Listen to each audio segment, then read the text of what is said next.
Mic check 1 2 1 2. Mic check 1 2 1 2. Shout out to everybody that is in here on time, including myself.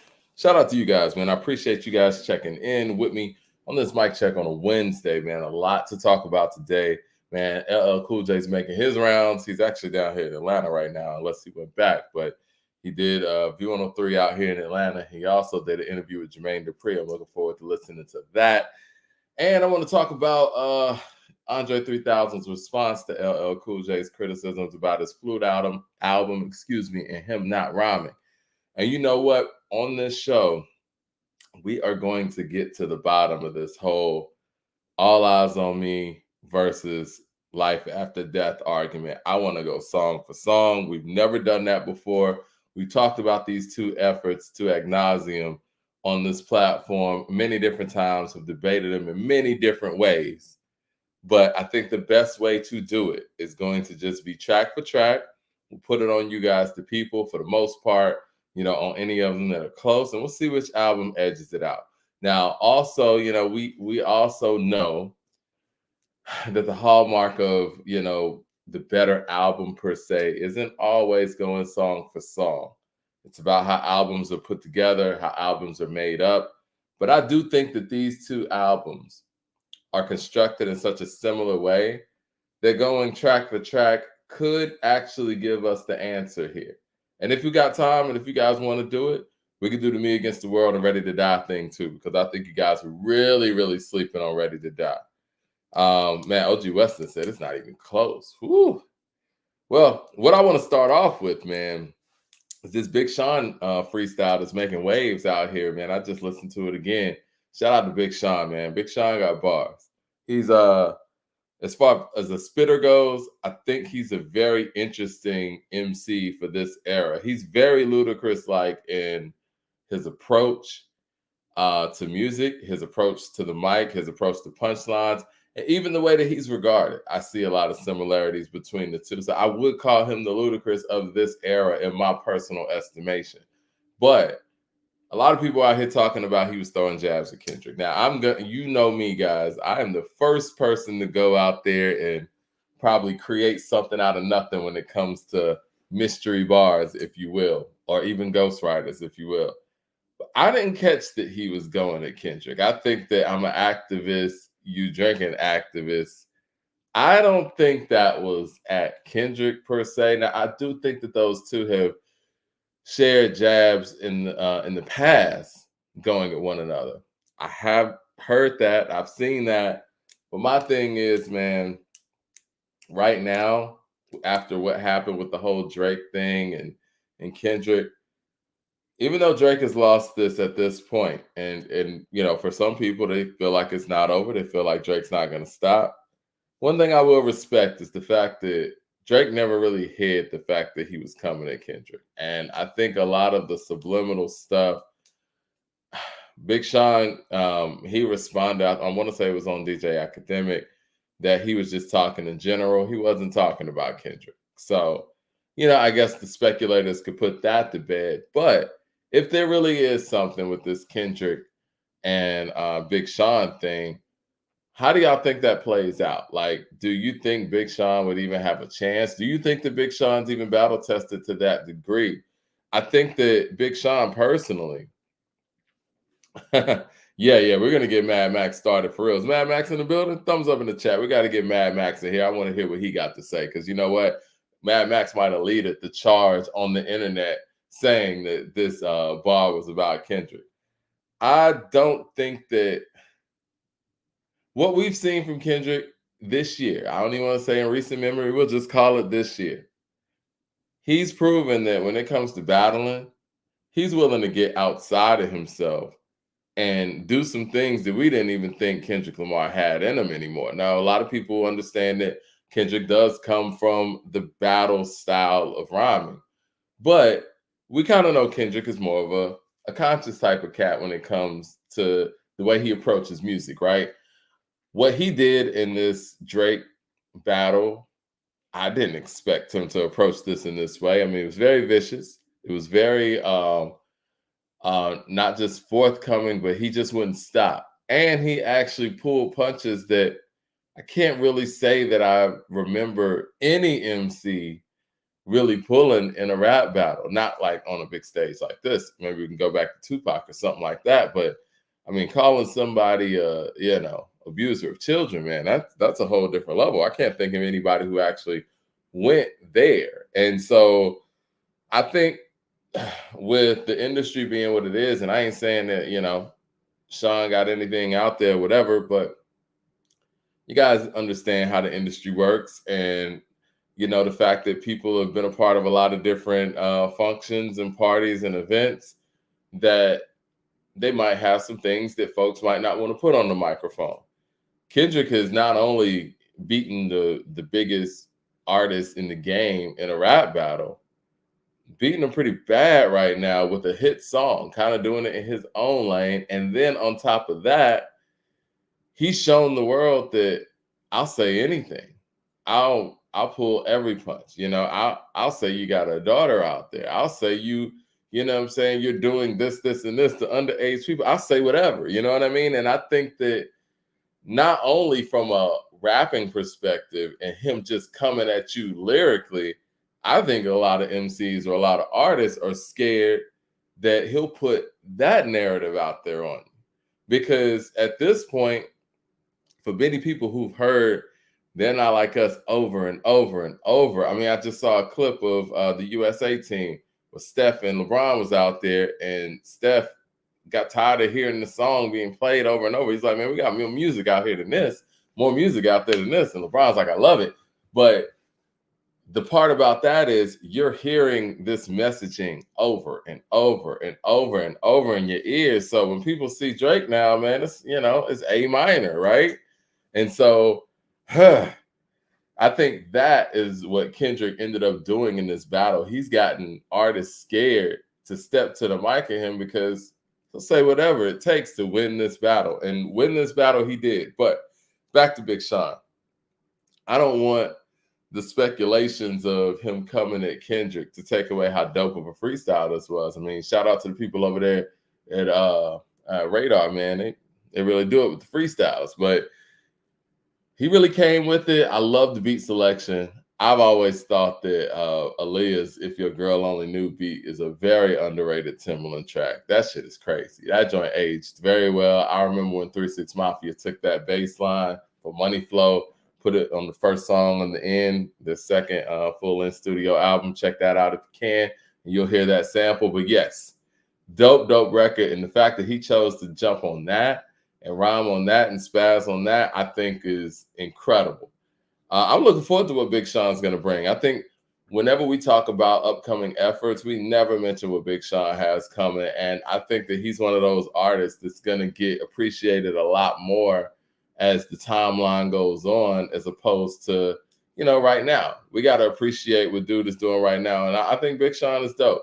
I think what he suffers from, it's hard to even say what he suffers from, because in this era, you don't have to have a strong rap voice to be considered, one of the best. I think maybe the punchlines might kind of hurt him in relation to some of his peers. Maybe he needs some bigger records by himself. Kendrick's strength is obviously in the albums, right? Drake's strength is in the singles and the features. And J. Cole's strength is in his approach and his lyrical skill bar for bar. And we got to find out exactly where Big Sean, where he matches his peers. Now, I'm compared him to Ludacris. One thing that Ludacris had over him is his ability to make big hit songs by himself. Ill Magic with the super chat says, I don't think all rappers fear Doc. Do they not? You don't think the rappers in this generation, well, if they didn't before, do they not now? Because right now, I don't really see anybody coming out going to Doc. Well, I mean, we saw that. I don't like bringing this up, but the fact of the matter is, we saw that J. Cole was. You don't think Ill Magic, you don't think J. Cole's afraid of Doc on the mic? If he's not, it appeared that way. It appeared that way. I mean, it is what it is. And I think that the unified front that not only California has had for Kendrick in this whole situation, but just the whole game. And I don't know if it's because Drake's from Canada or whatever. Everybody's standing by Kendrick on this. So it's like, I don't think anybody really wants to go at Kendrick. They don't have a real reason to go at Kendrick either. I'll tell you this. And I've said this before, I think it's very interesting that Wayne is not jumping out there. I find it very interesting. And maybe that's just not what Wayne does at all, and especially at this point in his career. But I will say this, man. I do think, and I guess I'm a loyal person to that extent. Shout out to Mad Max. We got Mad Max in the building. Yeah, man, I think they're scared of him, man. Mad Max says, ain't nobody scared of Dot. Sean gonna smoke him. I don't think that bar was about him. And you know what, Mad Max? You need to go check up on the news. Sean's already gone out there and debunked it and said that bar wasn't about Kendrick, or alluded to that. He might not have said that word for word. I'm paraphrasing. But let me say this, man. I'm a very loyal individual. And the fact that Drake jumped out there and took on somebody like Pusha T on behalf of Wayne, let's be honest, Wayne should appreciate that enough to go out there and do something about this onslaught. Because right now they're just pouring it on, man. With this Kendrick and Drake thing, they're not like us and this and that. Like, man, Wayne, I ain't saying you got to go out there and go at Kendrick, but gosh, man, you got to say something. Because this man's gone out there on your behalf, man. Mad Max says, he said, laughing my ass off, it was about Ye, but Sean ain't scared of Dot. Was it about Ye? I guess so. Well, I could see that. I wasn't even thinking about Ye. I don't like that either, Mad Max. But hey, you know, it is what it is. Let me say this about Sean. I think Sean's had a really dope career, but we all know Sean's career is not what it is if Kanye doesn't come in there and do what he did. And Kanye is one of those weird situations where, yeah, you may not like him. He's kind of like Jay-Z in that sense. You may disagree with him. You may have issues with him and this and that. But it's like, you got to respect the fact that if that guy didn't come through and do what he did, first of all, you wouldn't have a lane to ride on in the first place. And second of all, without his support and his stamp at the time, it doesn't happen in that way for you. It's funny, man. Like, you would think that Eminem's the one that signed Big Sean, the way he goes. You know what I mean? But hey, whatever. You know, I'm not placing judgment or whatnot. Oh, did y'all see the Pitchfork? They rated the death of Slim Shady. Excuse me, the death of Slim Shady. They rated that album 4.8 out of 10. Now, granted, I'm not going to sit here and act like Pitchfork is the pillar of hip hop music, but I do think that it is interesting. The writer that that gave King's Disease, the review that he gave it at Pitchfork, and he called it was that Pitchfork or was that Rolling Stone? They all kind of run together, but I think one of the writers over there, big Eminem stan, and I think it's interesting that they gave this album 4.8. I mean, I could go old school style with this mic check episode and read some of the things they said, but we got so much to cover. I think that might be another topic for another day. Ill Magic with the super chat says, I can name a couple of artists who can make Dot work overtime in the studio. Lupe, Saha, Crip, Rhapsody, J-Elect, Conway, No Name. Okay, let's explore some of these while we have a little bit of time. Lupe, I agree with you 100%. Kendrick Lamar does not want it with Lupe Fiasco on the mic, on the battle scene, nothing. I agree with you 100%. I believe that if Yasin Bey runs from Lupe and Royce da 5'9" never really responded to Lupe because there's really no point at that point, I think Kendrick Lamar runs from Lupe. I'll give you that. Lupe's the boogeyman. Lupe in the game or somewhere else. Saha, I think that's an interesting pick. I think lyrically, Saha would give Kendrick a great run, and it would just be all about how much Saha would want to win. I think from Saha's perspective and from the fans' perspective, they would look at Saha as somebody who's trying to, clout chase off of Kendrick Lamar and his fame. And I think Kendrick showed us during that control situation that he was only going to respond to certain people. If somebody like Papoose would respond, he wasn't going to say anything because he knew that Papoose, globally isn't anywhere as big as him, and he knew that he would have much more to lose there. So I think it would be a similar situation with Saha. But if we're talking about in a vacuum, you get both guys in the room and both guys writing against each other, I got you. But on the grand scale, I don't think that happens because, I don't think Kendrick's going to respond to Saha appropriately. Crit, I think that's interesting. I think that's really interesting. I love Crit. I think Crit's, and let me just say that. I think Crit's a better songmaker than Kendrick. Kendrick's a better album maker, but I think Crit's a better songmaker than Kendrick. I think Kendrick's a better spitter than Crit, but not by a whole lot. So I could see that. I think that Crit has a very, very loyal fan base and a very loyal grassroots type of fan base enough where he could give Kendrick some problems.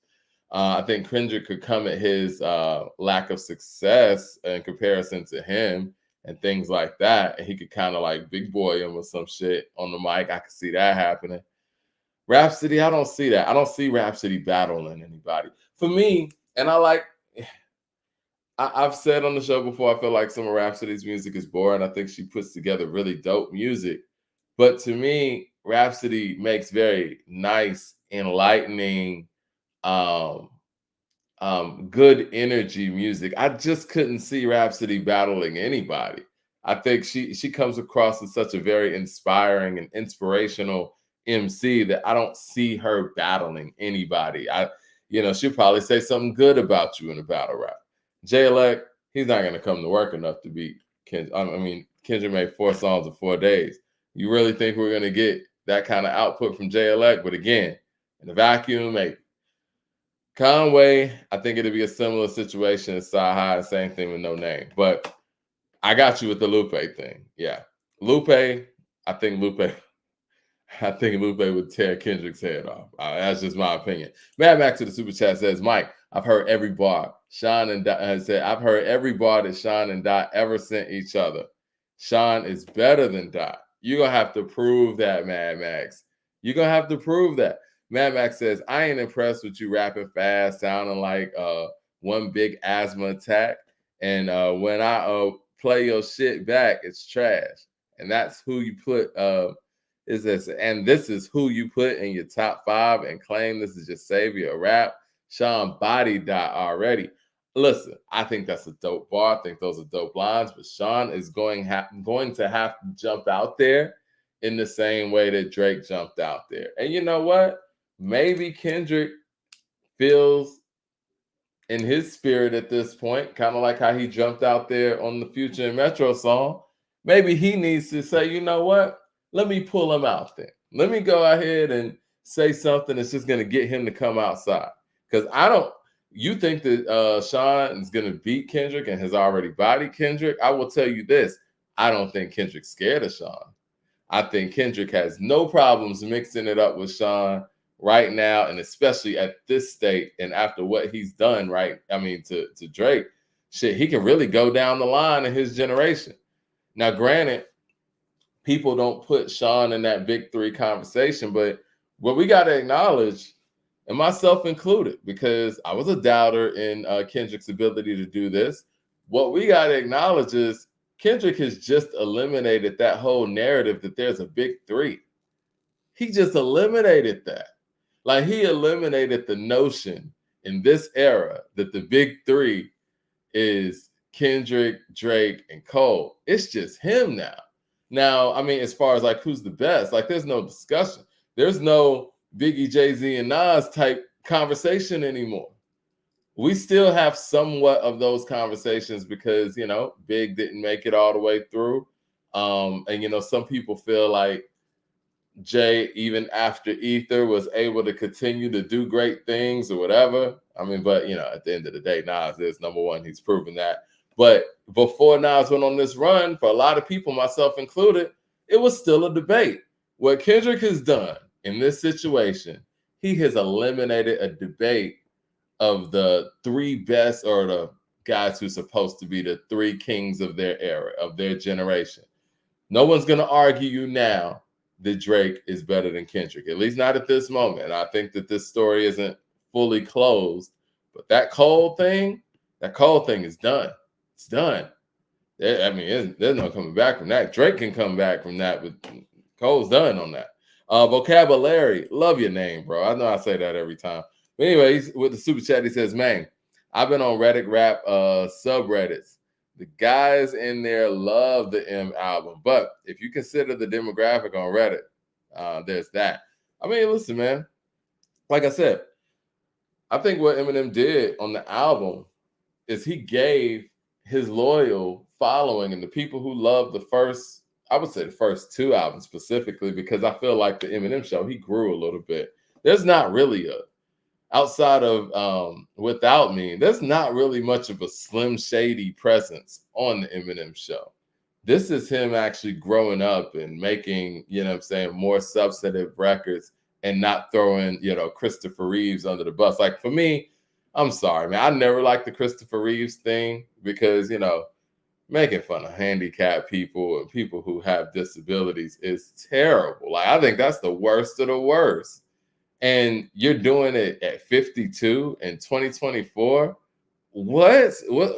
I mean, at least when you were in your 20s, you could say, man, I was tripping. I did this now. I was on drugs, whatever. But talking about Christopher Reeves, man, at this point in the game, it's cowardly. It is what it is. But anyway, for his loyals from the first two albums, he gave them what they said they were missing from him. And we got to be careful with that too, especially as an audience and as artists, to not always try to give the fans something that they think they want. They think that do you guys really want Wu-Tang to go out there and try to recreate the 36 chambers at this stage in their life? No. It was cool. It was what they did when they were coming up from the grit and from the ground. Like, do you really want Dr. Dre, and I know Eazy's not here, but let's just say it was Dr. Dre, Ren, Cube, and let's just say they replaced Eazy with like, Eazy's son or Snoop or whatever. You really want them to go out there and try to recreate Straight Outta Compton? No, we don't want that for real. And I think that's what M tried to do. And if he tried to do that with this, I think he executed on that pretty well. But the problem is that stuff didn't translate that well over time, the earlier stuff. And it definitely doesn't translate well when you're doing it at 52 years old. It just doesn't. Because again, you're going to have to take cheap shots at Christopher Reeves. Like, it's what? Why? Stephon Young with the super chat says, do you think Kendrick's verse on Control was clout chasing? Of course. Because, and the reason why I say that is because he never really followed up on that. Like, he said that, but his feature run never really warranted that. He never got on tracks with some of the other guys that he called out and said he was going to out rap on the track. He never really did that. You know what I'm saying? So he said a bunch of things that he never really followed through on. So I would have to say yes. I guess it's proven otherwise, but it's been so long since Control came out. And if he wasn't going to do that, then it sounds like that he was just doing that for the track itself. Mad Max with some more bars in the super chat. He says, mid-Rick response was cute as rap. He says, mid-Rick response was cute as raps get your puberty up and finally famous. Who you date, not how you rhyme. Those are trash bars. Dot don't have nothing for Sean. You hear that, Kendrick? He said you ain't got nothing for Sean. I disagree with Mad Max on this one. I don't think Sean really wants it with Kendrick. Because again, Sean has the platform to go out there and really mix it up. You can do it. I mean, why not? Do it. You know what I'm saying? Like, it is what it is. It's nothing but air and space right now. And everybody's listening to Sean. Everybody kind of wants it to happen. But I think what Kendrick's done is he's kind of drawn a line in the sand where it's like, if you come at me, I'm not going to stop. he just threw 4 records at Drake in like 4 days or something. Like, no, man, he's not to be played with. We're not gonna sit here and play around with that. Now, granted, I think he has a dislike and a disdain for Drake that is next level. So I think that adds to the fire. But yeah, man.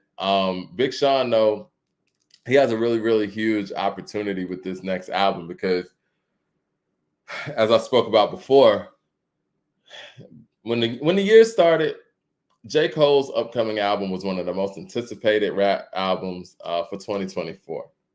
Ain't nobody even talking about that no more. You know what I'm saying? Like, I think people are more anticipating Big Sean's next album than they are J. Cole's. Are you guys anticipating J. Cole's next album? I mean, in a vacuum, I would love to hear what J. Cole has in store, but man, that I might delete this later album and how everything transpired 48 hours later, that killed a whole lot of momentum. That killed a whole lot of momentum. And that's a dope effort. We don't even talk about that effort. I know I was on the line with Mickey Fax on Monday, and we were just talking about all the dope albums that came out this year. And Mickey mentioned that album. I forgot about it because, I mean, it's deleted pretty much. You know what I'm saying? Like, he kind of told us to forget about it. He made an album. I've never seen this in the history of hip hop. He made an album, put it out on Friday, had a festival on Sunday, and basically told us to forget the album. It's mind-boggling, man. Larry, vocabulary, excuse me. He says, "You right about this, man. But my favorite on audio volume 1 is So Many People with Bilal." That's a dope record too, man. I know some of y'all thought I was gassing the album. I kind of read some of the comments on last show. I wasn't. Listen, man, that album's gonna have to grow with you. I think that I'm also listening to albums for growth as well. Like, how well is this gonna grow? You might say that some of this is boring to you, I guess, but it's soulful and it goes, and it's something that is actually laid back and chilled, and it's a vibe, it's a move. You know what I'm saying? And but this man. And there are other records that I think are growing even more and more for me on this album. But this, man, when I heard that, like the first couple seconds, I was like, oh man, this is it. And then they continued on, like every bar and every verse got better and better. And then you got the ride out with Pete Rock scratching. I'm like, oh no, this is a masterpiece. Like, I should go through, and one of our viewers, was it Man? Shout out to Man, man. Get back up in here, man. We in the building, man. We still rocking. He used to break down every single track on an album and rate it from like 1 to 5 or 1 to 10 or whatever. This man is a 10 for 10. And I was gonna say this the other day but I didn't want to feel like I was being prisoner of the moment.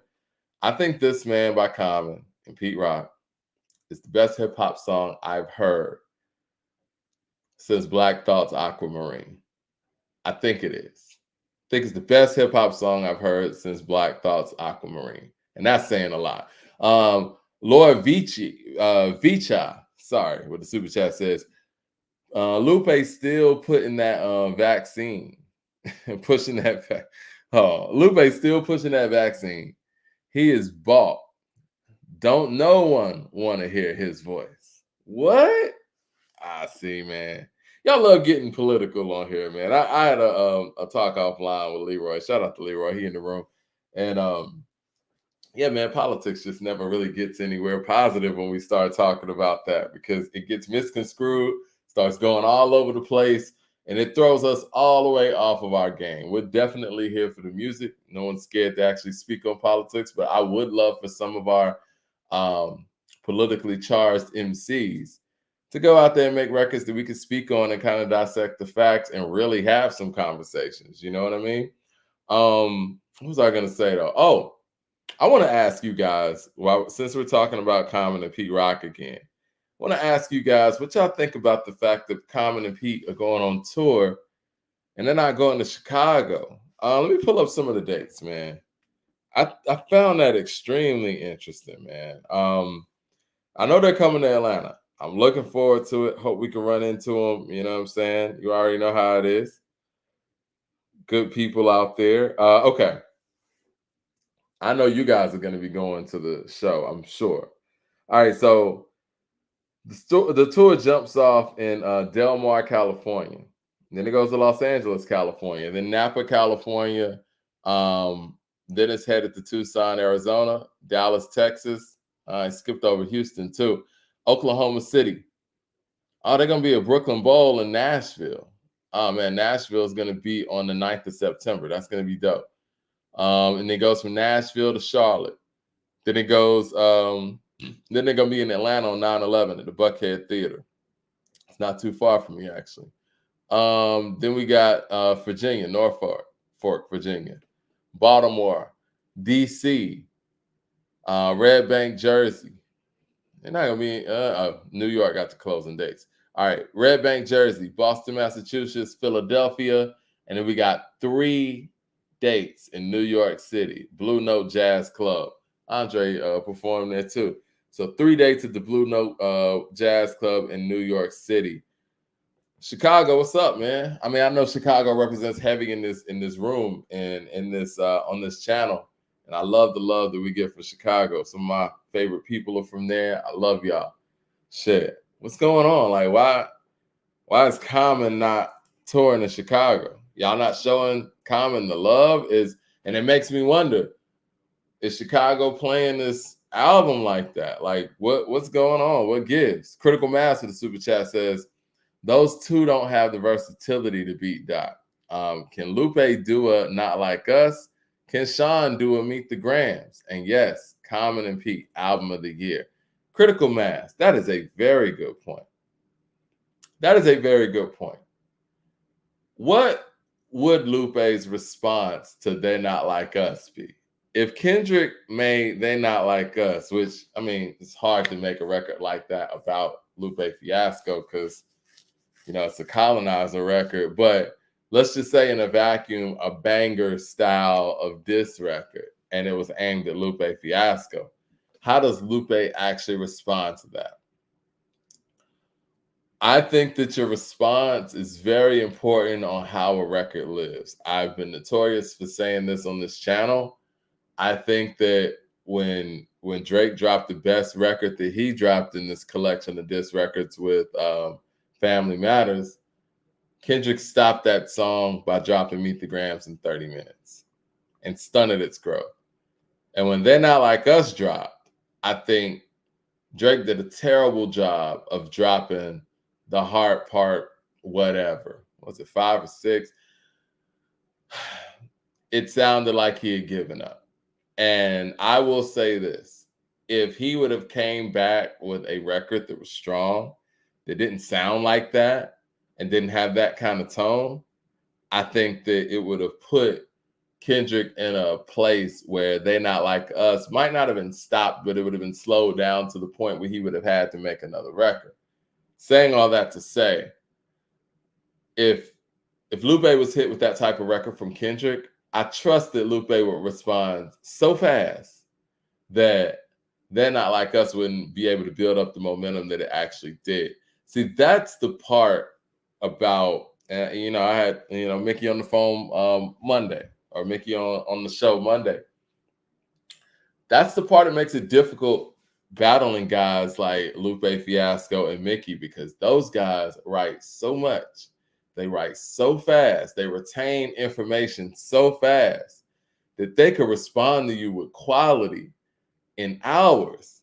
It's insane. And after a while, you're just gonna run out of gas. It's like what LL said, talking about the Jay-Z thing. You're gonna run out of rhymes, man. Like if we talking about Kendrick and Lupe going back and forth, back and forth, back and forth, who you think's gonna run out of rhymes first?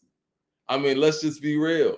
Who do you, based on what you hear or what you know, who's gonna run out of rhymes first? It ain't gonna be Lupe. It ain't. Y'all heard Mickey Monday talking about some, and I hope y'all checked out his record, man, Symphony of Dreams. Man, this man recorded this. He wrote this album in a day and recorded it, or wrote it in 2 days and recorded it in a day or something like that. I might be getting it backwards, but either way, nigga, that's insane. Anybody who's ever tried to write rhymes and go in the studio, perform, record albums, that is insane. It is. To do it on that level and with that level of detail. Mad Max in the super chat says, LOL, but you say New York was biased towards Common. New York still is biased towards Common, Max. I mean, when I say bias, I mean, I think if Common was from New York, he would be held higher on all-time lists. Yes, I believe that still. But I think that Common has always shown New York a lot of love. I think he found his self as an artist in New York. Yes, I think that's true. And I think even with this run, with him doing, so much on Broadway and him doing so much in theater and in film as well, and connecting with Pete Rock, he went to New York to make this album. I don't know where they recorded B, but we were talking about this Monday. B sounds like Chicago. You know what I'm saying? And this album does sound like New York. And it's funny to even try to differentiate between the two, but New York and Chicago have a whole different sound, even if you're talking about Common style of hip hop. What Common was doing with No ID sounds like Chicago. You know what I'm saying? Even though stylistically, Common has an East Coast type of approach to his rhymes, it still sounds like Chicago. This album sounds New York, and that's fine. But I want to know what Chicago thinks about this record. Where the Chicago people at, man? Thumbs up in the chat, everybody. Let's get some more people in here, man. If you're from Chicago, man, I want to see you put Shy in the chat, man, because I want to talk to the people in Chicago real quick. I'm talking to everybody, but I want to talk to the people in Chicago real quick. How y'all feeling about this Common record?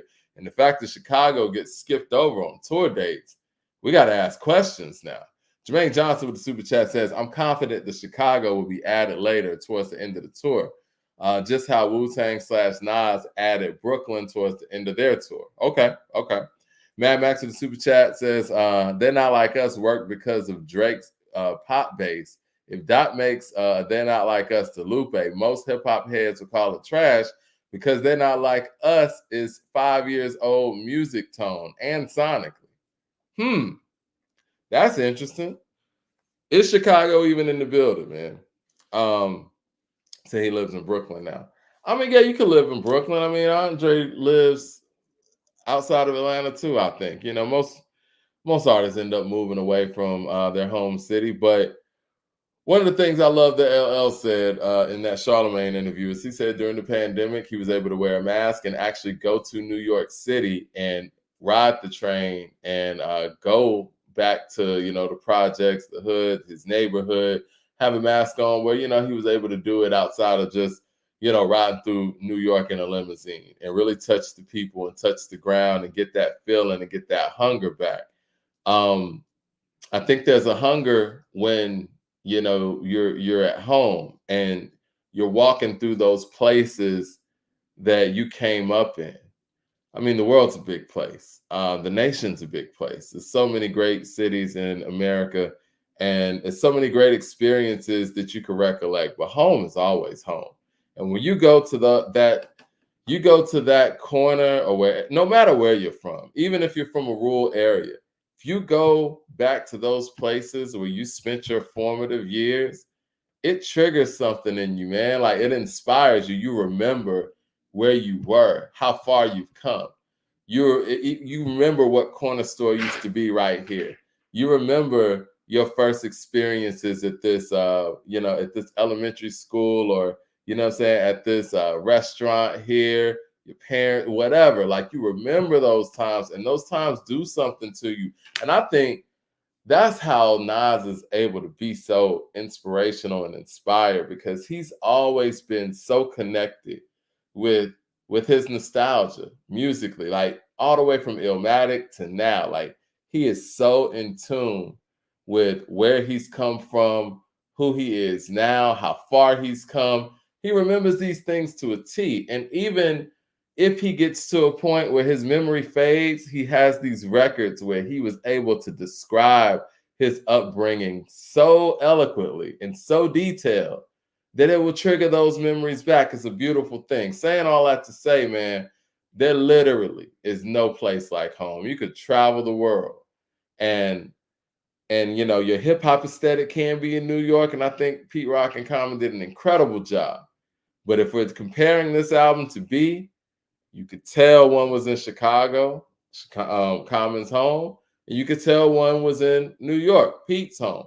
Pete was really at home on this record. You know what I'm saying? And Common did his thing on this record, but you could tell those individual nuances. And when you think about B, not only was Common at home, Kanye was at home too.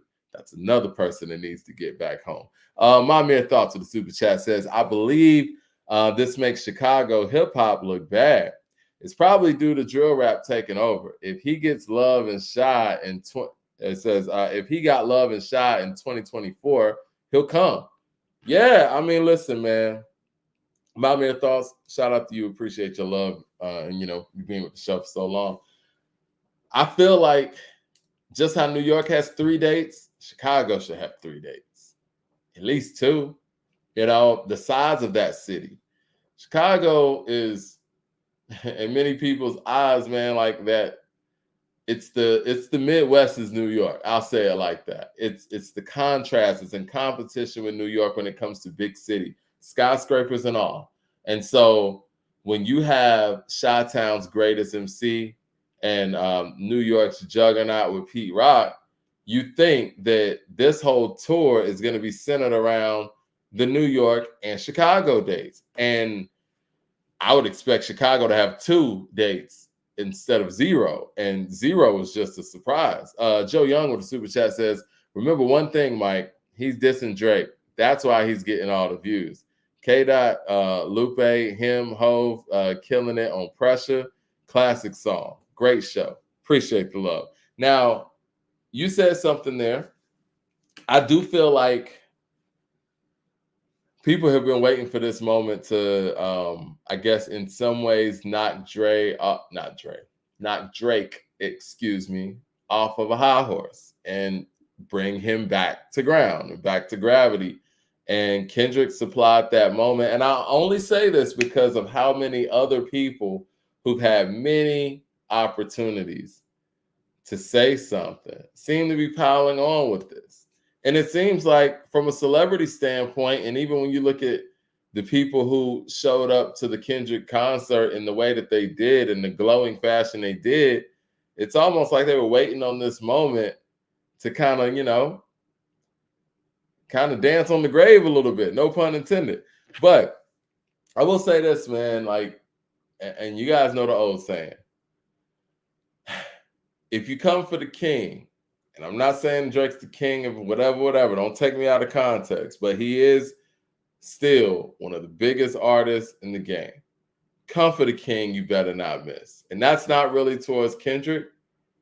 That's more towards all the other people that are piling on in this situation. If Drake is able to recover from this and is able to get back to prominence on some sort of level, and some of these people need his help again on any level, his help or label help or people who help him out, just beware of what you're doing. You know what I'm saying? Like, you don't have to be a part of this. This is between 2 guys. Let them hash this out.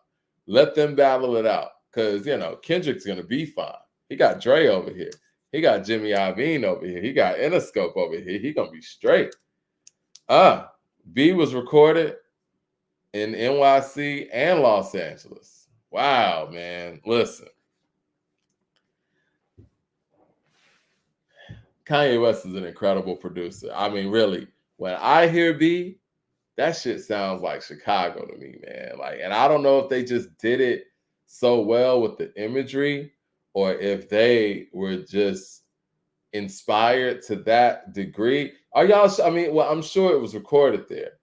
Was there not a trip taken? Was there not a situation where Kanye maybe, because Kanye seems like that kind of producer, where he might have taken Common back to Chicago and they kicked it for a minute and then went back and recorded this album? I want to know a little bit of the history of B, because I don't really believe that they just posted up in the studio in New York and LA and just hashed this out. If they did, that's incredible. I feel like they had to have spent some time in Chicago while creating this and maybe recording it somewhere else due to schedule and, wherever people were at. Because, yeah, Common was actually living in LA at the time, I believe. I think he was saying that Jay Dilla was his roommate at one point in time because they were working on stuff together when Dilla was sick.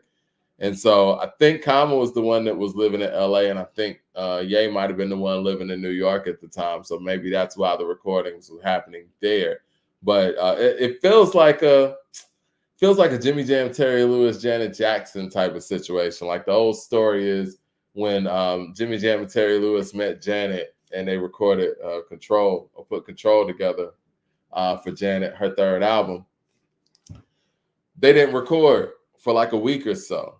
They just kicked it with her, got to know her. You know what I'm saying? They went out, had fun, listened to her talk, heard her stories, what her perspective was on, where she was in life. Just having regular conversations, didn't do anything music-wise. They were just living. And then after that week or so, and they, got acclimated, it's like, look, we're going to go in the lab, we're going to create this. I feel like there had to be some of that going on with Chicago and, and Common and Ye. But maybe they both are so connected to Chicago that they were able to pull nostalgia from one another because they're both from Chicago. Joe Young with a super chat says, I was saying Lupe and Hove's song Pressure. Yes. Sorry, I went through the period that wasn't there, I guess. Brian with the super chat says, Chicago in the building here. Shout out to Brian.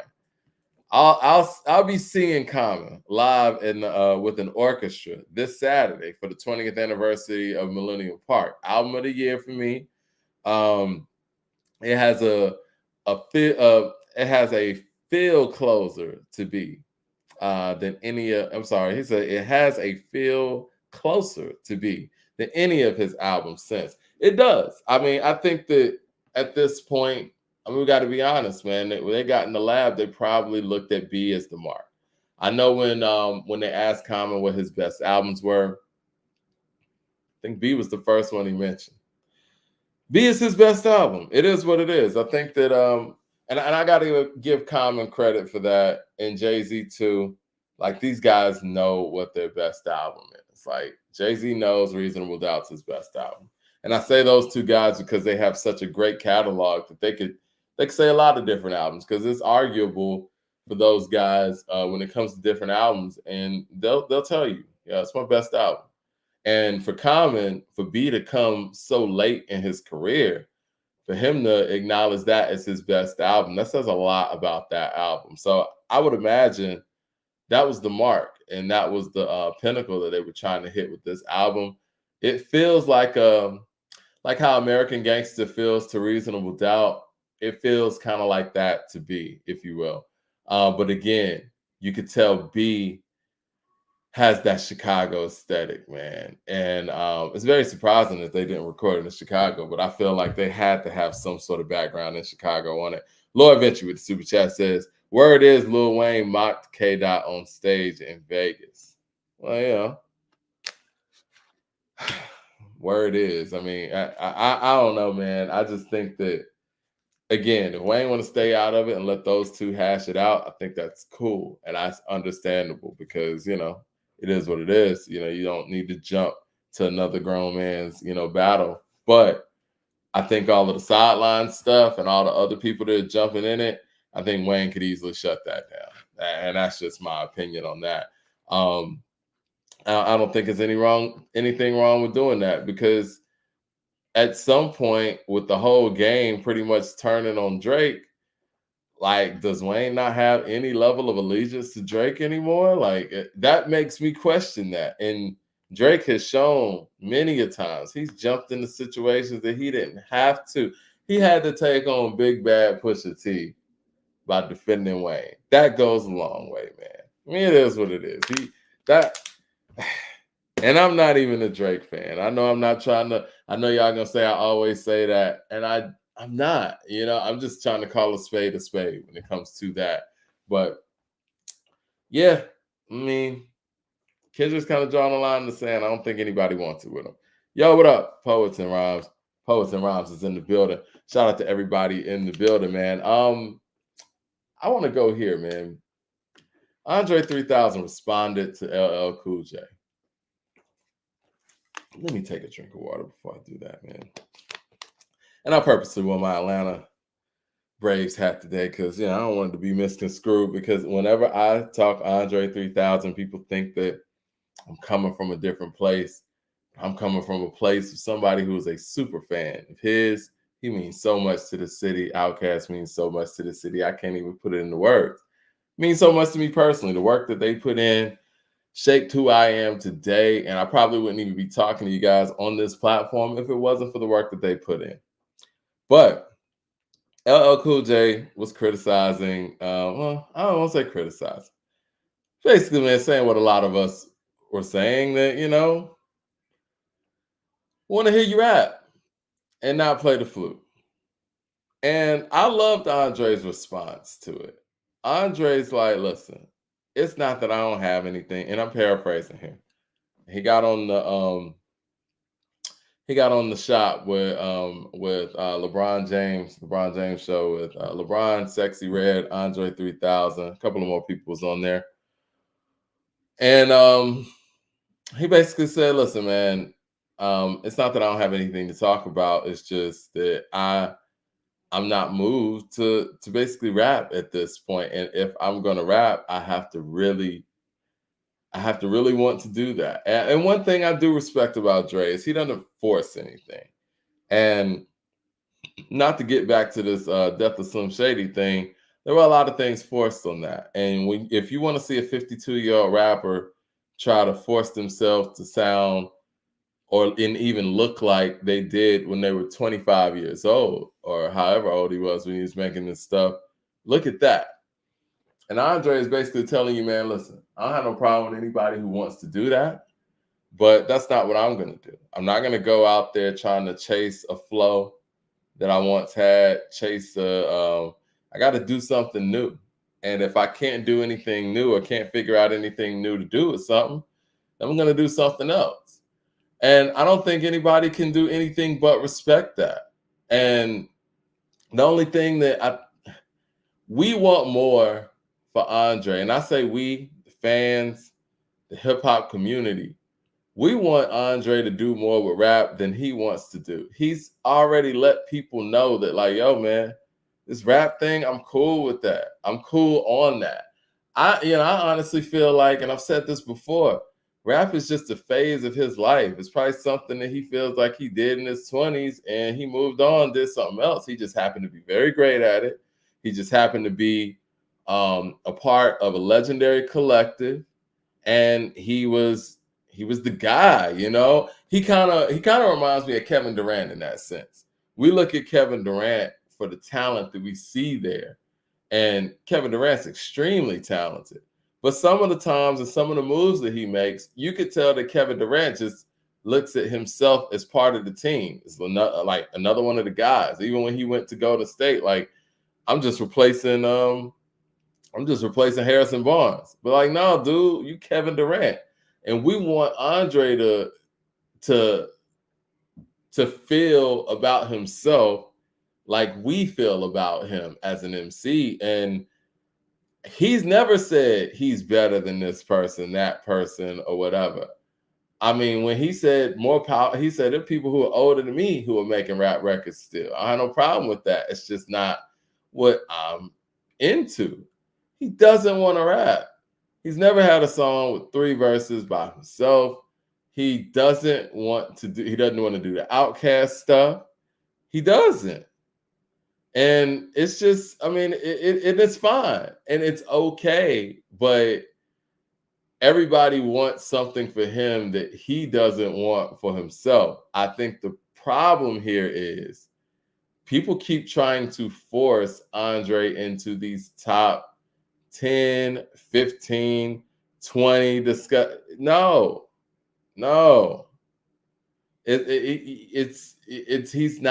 He's never forced his way into these conversations, so we shouldn't be forcing him into these conversations. Now, When it comes to LL Cool J, I understand his perspective too, because he's an MC, he's a rapper, and I think with LL, and he kind of said this during the Hip Hop 50, I can be out here doing this, you know, nobody has an excuse to not go out here and rap. LL doesn't have to rap, and he's been doing this from the ground floor. I think they're celebrating 40 years of Def Jam and radio this year, so it's he's a big deal. He is the culture. He took the culture from the ground all the way, you know, to the mainstream with the help of a lot of others, of course. But he was a pivotal point when everybody was in groups. He was a solo act. When everybody was in groups. He translated over different eras and everything. So he sees things differently. And I think he sees it on the surface because, you know, an MC is what he is. And he's always been that. Andre, if we look at this in a vacuum, how long was Andre really an MC? Andre was an MC for a good 10 years strong, I would say, right? Like, you know, Players Ball technically came out in 93 or was created in 93. So we could start there, right? Professionally. And The Love Below is '03. And he wasn't really rhyming on The Love Below like that. So we could even sparse hairs and say it was a little bit shorter than that. Andre is extremely gifted. He's one of those guys who is very great at something that he doesn't really love to that magnitude, and that's just fine. Jermaine Johnson with the super chat says Nas won a Grammy for Album of the Year 3 years ago. Killer Mike this year. Common might win next year. If they can do that at 50, there's no excuse for Dre. I mean, there is no excuse for Dre. The excuse and the reason is the fact that he doesn't want to do it. And that's fine. And I think what people have taken from his conversation is that other people can't do it. And I'm glad he cleared that up on the shot. It's not about other people. It's about him. And you can, like, you know, you can sparse it however you want to. I mean, I kind of look at it in a way where it's like, dude, you were great in the group of Outcasts, and we got to look at it for what it is, right? You were a great MC in the group of Outcasts, got some dope features as well. You're just a great MC in a group setting, other guys around. And you never really wanted to do the solo rap thing, which is fine. And there's a lot of people who have done the solo rap thing, which takes basically 2 to 3 times the effort of being in a group for the most part, because there's a lot more work to do. It's a lot more heavy lifting than just, you know, being able to kind of bounce off of another person. Shit, even doing a show by myself is a lot different than doing a show with another person or 3 other people, whatever. You know what I'm saying? Like, it's harder to do. It is what it is. And anybody who wants to act like that's not the reality is not really thinking about this critically. So that's one thing. And then the other part of it is like, you don't want to even rap past your 20s. The level of difficulty it takes to not only rap in your 30s on a high level, but then rap in your 40s in a high level. And then you see somebody like Nas putting out what he put out at 50 at a high level. There's levels to this, man. And, you know, as great as Dre was in his prime as an MC and in the group of Outcasts, and I'm going to talk about some of the greatest hip-hop albums ever, and Kumina is one of them. As great as he was, there are levels to being able to be that great in the genre in your 30s, in your 40s, and your 50s. I think hip-hop is one of those genres where it's easy to discount and say, hey, I can't rap about this, and this in my 30s, 40s, whatever. Because, yeah, I mean, I think in any genre, you're going to gravitate to the young energy. And especially in hip-hop. Hip-hop is built on young energy. Hip-hop is built on young energy, and that's great.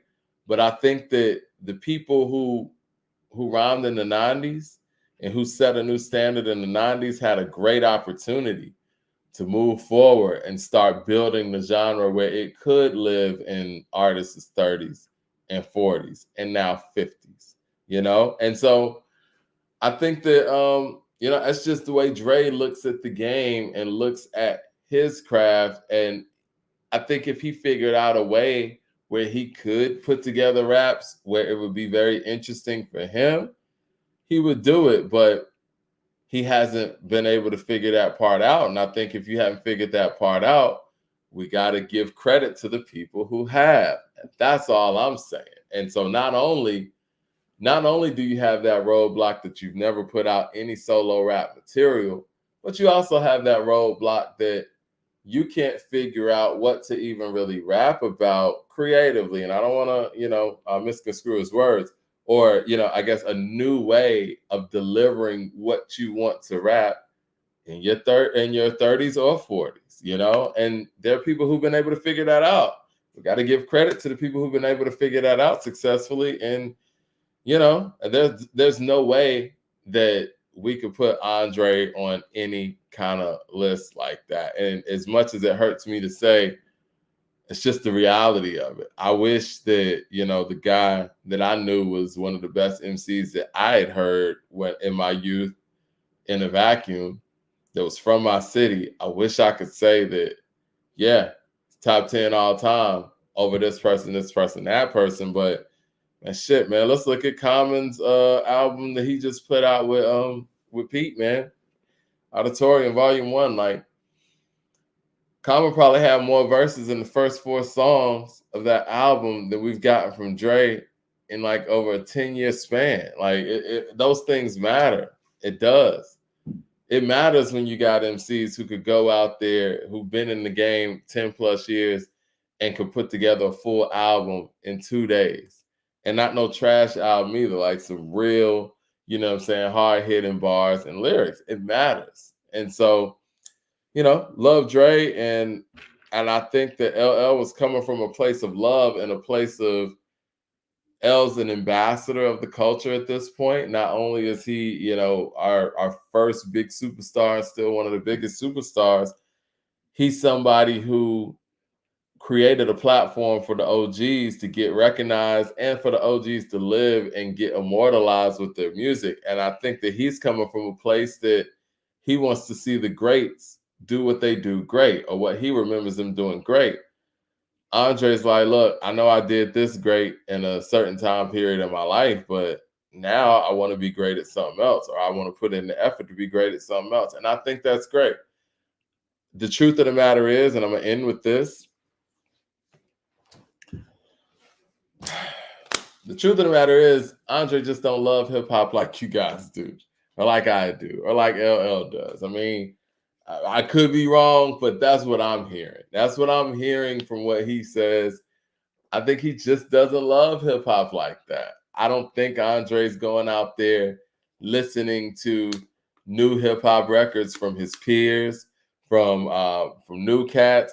I think that's the question that people need to be asking Andre. They need to ask Andre, like, yo, what hip hop albums are you listening to? And see what he says. Because to me, it's about love. I think he loves music, and I think he loves the arts, and I think that he loves the composition of it all and just the translation of it all. But I don't think he loves hip hop music like that. I'm reaching. Am I reaching Vanguard TV?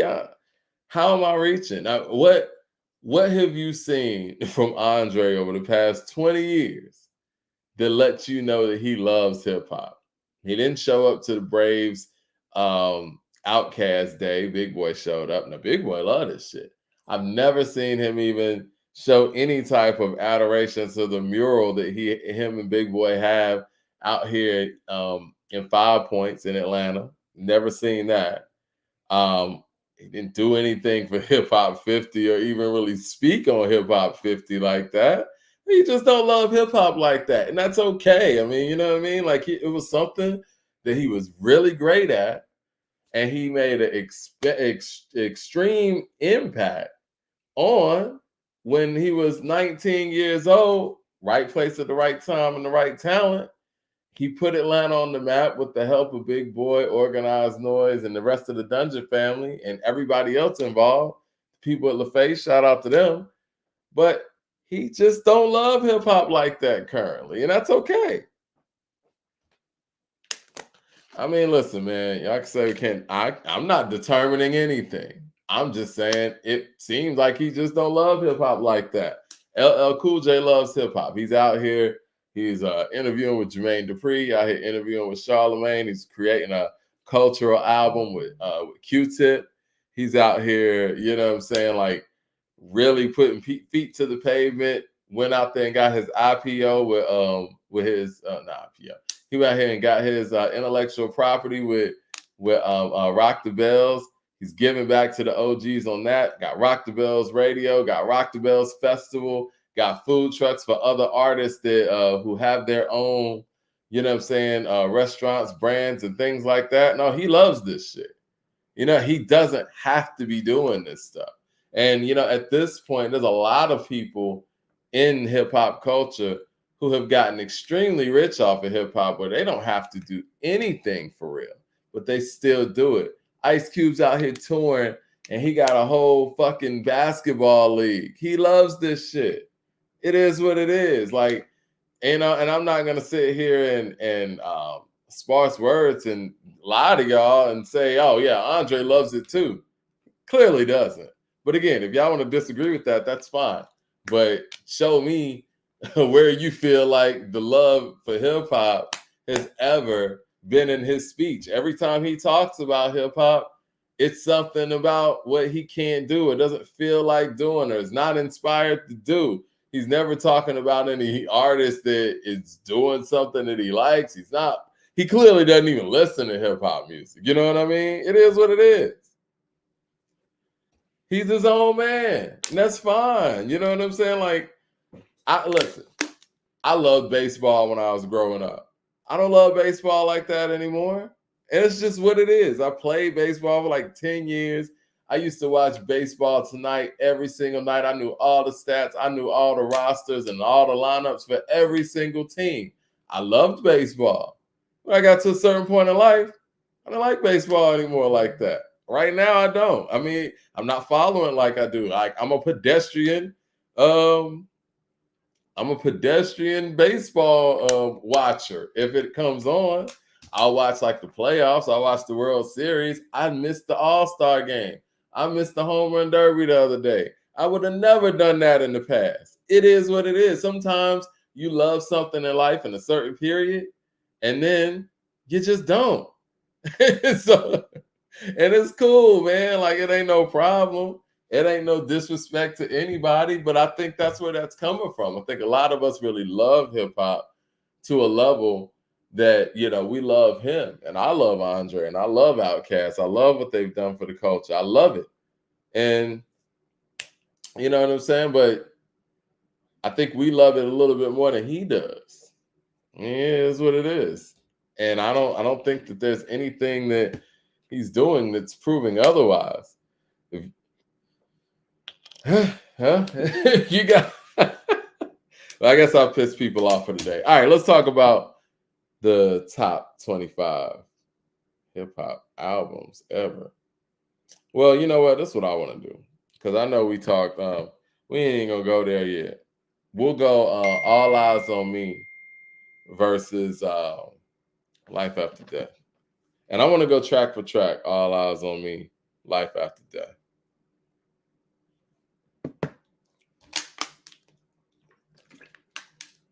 Are y'all ready?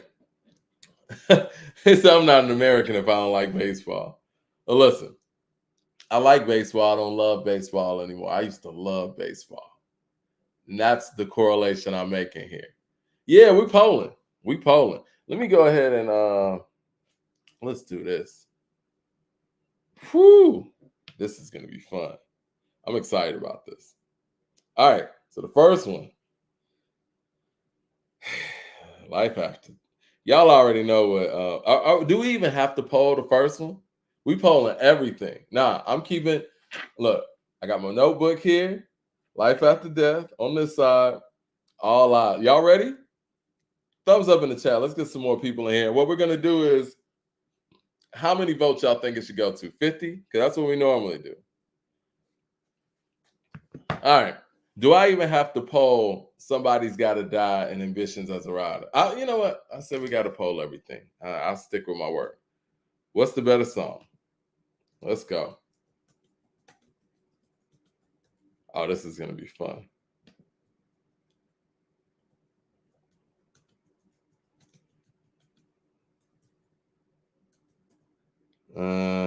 And somebody got to die.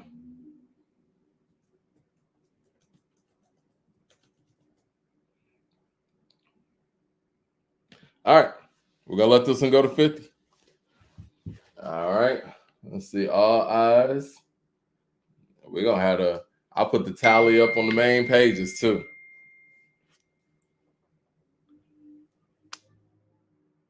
I know the polling's going to slow things down a little bit, but I know we want to be accurate, right? So y'all make this voting quick. And how about we do, Ambitions as a Rider won that. Okay. Ambitions as a Rider won that. So, and then you got Hypnotized. Come on, guys. Hold on.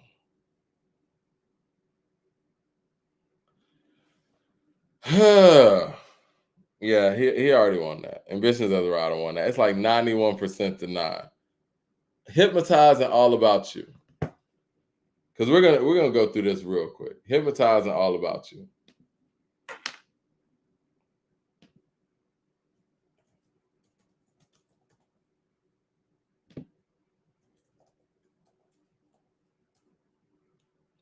I'm interested in this. Because I think many of y'all, I'm not a huge fan of either, actually. I don't even know what I would pick on this. We got the poll up. Okay, Hypnotized got that one. So we won one. We are 1-1. Actually, no. Looks like Hypnotized winning through here. Oh, it's 50-50. All About You is taking over. Shit, 3 more votes left. Damn, All About You beat Hypnotized? Man, y'all, I'm surprised there. Let me take that off then.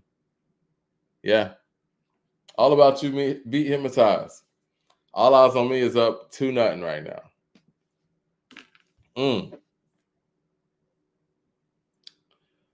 Scandalous.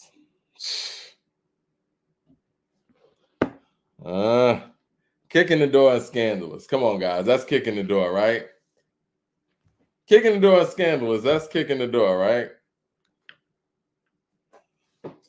All right, we'll do it real quick. Kicking the door, Scandalous. Because I know if I don't do it, y'all gonna say I'm being biased. I want to have this for record. I think Kicking the Door should win this. That's just me. I think this is Kicking the Door all the way.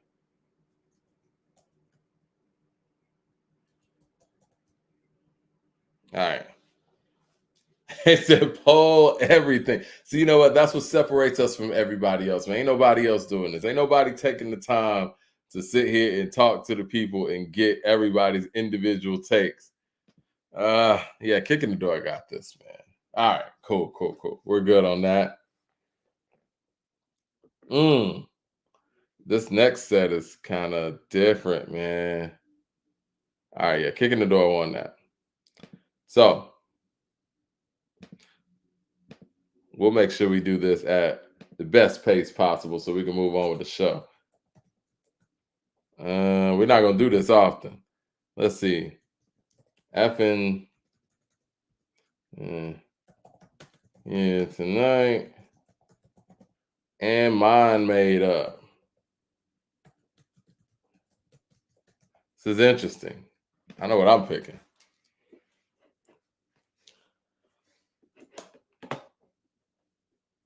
Yeah. We got to poll it for record. You know, some of them, no need to poll, but you know, this one's interesting.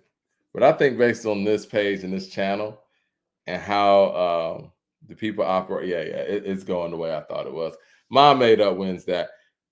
Man, F you losers, while you fake jacks, I make maneuvers. Last Day. Now this is one I don't feel like we got to do, but I mean, How Do You Want It versus Last Day? Let's do it. We got to poll everything. Damn, it looks like All Eyes on Me running away with it right now. Mm, mm. How Do You Want It? And Last Day. All right. How Do You Want It versus Last Day? Hmm.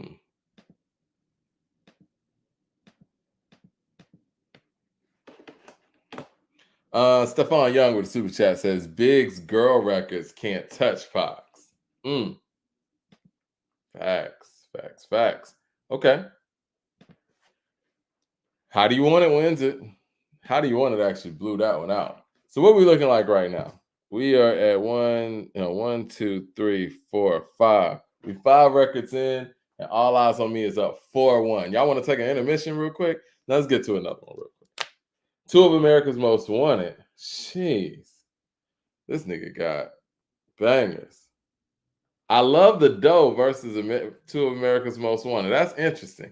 It's interesting that those actually lined up in this way too. Lets me know that Bad Boy was definitely listening or watching the double disc that Pac put out there.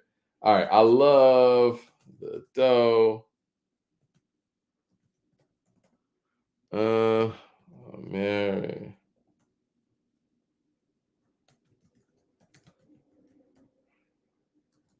All right. I love the Doe, two of America's Most Wanted. Here we go, guys. I know what I'm picking. Self with the super chat says, I choose life after death solely based off being born in 1997. The bias is there. Okay. Looks like two of America's Most Wanted is running away with this. It's like, when y'all gonna do another song for song battle? Man, we just got to get our calendars together, man. My schedule's been insane, man. It's been hard to even find time to actually do the shows. We definitely are gonna get that in for you guys because those song for song matchups were incredible. Those were epic. I think they were better than verses, in my personal opinion. Yeah, man, America's Most got that one too. Okay, so we are 6 songs in. And I want everybody to know right now, All Eyes on Me is up on Life After Death, 5-1. 5-1. What's Beef is next. Who? What's Beef versus No More Pain? Oh man. Okay, let's do this. I want to poll this one anyway. It's funny how these match up, man. I feel like how like Purple Rain matches up with Thriller song for song, and clearly Prince was looking at what Michael did as far as how they put Thriller together. Same thing with Bad Boy, man. They were looking at how this was put together, and they put this shit together in the same way. All right, let's do this. What's Beef? No More Pain. Now this is what I will say, and this is what's going to make this interesting. I think by the time we get to disc 2, it's kind of going to go the other way. So we're going to see how this matches up. What's Beef is tough, but in my personal opinion, I'm going No More Pain. I think No More Pain probably is the strongest song out of both albums. My adversary cry like hoes, fully eradicate on soul. You circles agree with none that game when you hold. All right. With 56 votes in, No More Pain got it, guys. Dang it. Pac is up 6-1. Pac is up 6-1. We ain't even got the California love, man. Jeez. All right. Hearts of Men. So now we got Hearts of Men versus More Money, More Problems. It's an interesting matchup. Big's gonna get this one, I think. Let's see. Hearts, Men, More Money, More Problems. All right, Hearts of Men, More Money, More Problems. This is going to be interesting, guys. Y'all got it's saying Hearts of Men got this. Wow. Chris Daughtery with the super chat says, Mike, Pac songs have aged better. Hearts of Men is beating More Money, More Problems ass. Wow. Huh. I'm glad we polled the people, man. See, because I know last time when I was going track for track or something, people was like, oh, that's your opinion, blah, blah, yada, yada. No, that's what the people are saying, man. Okay. Okay. DJ Quick, you're right. DJ Quick. Shout out to DJ Quick on Hearts of Men. All right, so the next one we got, Niggas Bleed. Okay. Man, I'm telling you, man, that disc one is a beast, man. That disc one on All Eyes on Me is a beast. I think it's going to be strong enough to beat Life After Death by itself. Oh, so we got Niggas Bleed. Hold on, let me make sure I'm not putting in any profanities in here. I forget I'm on a platform. Let's see. It's Bleed. And then we got Life Goes On. Yo, this one is perfect, man. This one on All Eyes on Me is perfect. Super Duper said, poll everything. Yeah, man. Poll everything. And for the people at Billboard, the staff at Billboard who put together their list and all that, I hope you're watching this. Because this right here is telling. This is the people. And this ain't no, this ain't no Tupac channel per se. Life goes on. Life goes on. I mean, hey, you guys are getting 50 votes in like in seconds now. Thumbs up in the chat. Let's get some more people in here, man. Damn. All right. Life goes on. We are 9 songs in, and All Eyes on Me is up on Life After Death, 8-1. I don't know if Life After Death could actually come back. NDU Jams with the super chat says, Mike, could Pac make Niggas Bleed, and could Big make Life Goes On? All Eyes on Me. I think Pac could make Niggas Bleed. I don't know if Biggie could make Life Goes On. I don't know. I don't know. Ooh, this is my song right here. Only God Could Judge Me. We on the roll right now, guys. Ooh, this is a good one. I got a story to tell, and Only God Could Judge Me. Better song.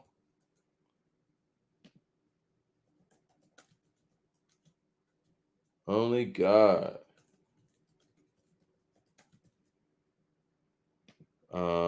And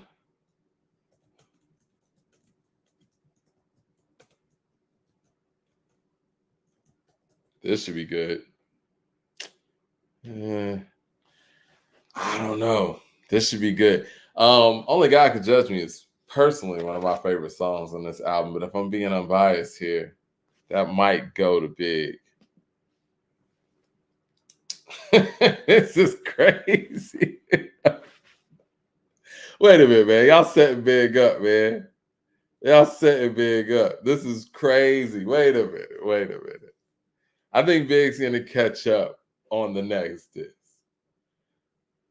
I mean, for right now, Only God Could Judge Me got this one. So I guess y'all feel about Only God Could Judge Me like I feel about the record. Okay? Y'all feel about the record in the same level and gravity that I do.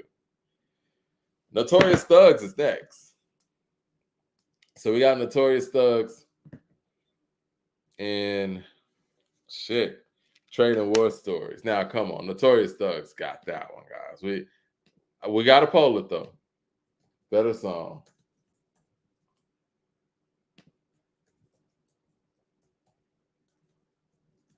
Thugs. And I think Trade and War Stories is probably one of the weaker moments on book one. And I think that Notorious Thugs is one of the strong moments. And it's a strong opener for disc 2 for Life After Death. Now, I got to be fair.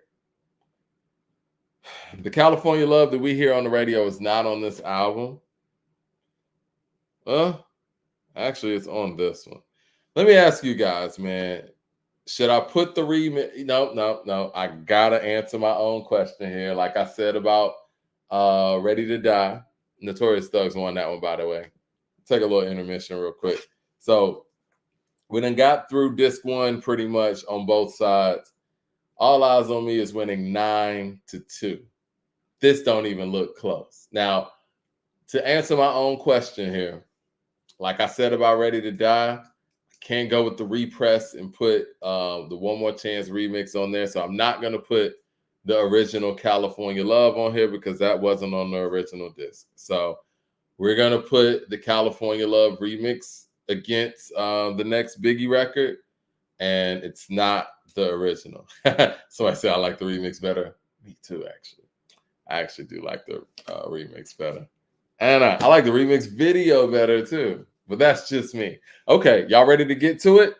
I guess we'll go ahead and get to it, man. We got through that first disc in record time. You know, you guys are participating, so it wasn't like we had to wait too long. Let's see. Let me. We're gonna do California Love remix. Let's see if Biggie can make a comeback. I mean, if there's an album that can make a comeback here, it's Life After Death.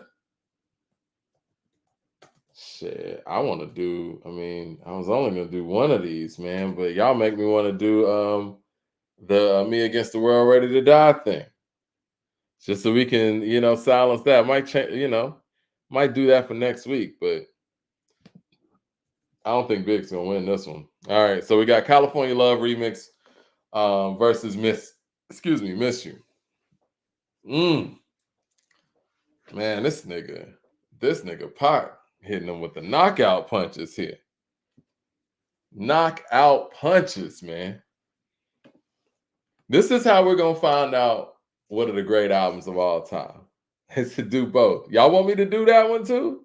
Sure, we could do that. I also thought about, I was thinking about this when I was riding back to the crib, thinking about how the show was going to be formatted today. I was thinking about doing the Chronic and Doggy style too in a polling situation. But, California Love remix is blowing it out, man. Okay. It's 10-2. 10-2. All right. Now, Biggie in trouble, man. I mean, look, is Life After Death really that much of a classic if it's getting beaten like this? I mean, I gotta ask. I'm not trying to be funny, but it should be getting beat like this. And maybe we need to either move Life After Death down or we need to move All Eyes on Me up a lot. I don't know. Because I don't think it's gonna win this song either. Let's see.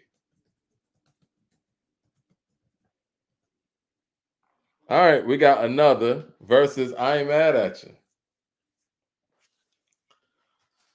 Whew. I'm gonna go ahead and mark this one down now. I mean, damn. I don't even know if another's gonna get a vote. Yeah, that's what it is. 11. Dude, wait a minute, man. This shouldn't be like this, man. Oh, wait a minute, man. This shouldn't be like this, man. All Eyes on Me is a monster. I don't think that it's numerically possible for Life After Death to actually catch up, but I do want to get a final tally. And I want to make sure that these ain't modified. Yeah. I do want to get a final tally. Right now, it is, damn, man, 96-4%. That's insane. All right. Yeah, All Eyes on Me is like a greatest hits album, man. That shit's insane, man. It's the power of Death Row at the height of its power. All right, I think Biggie can win this one. What's your phone number?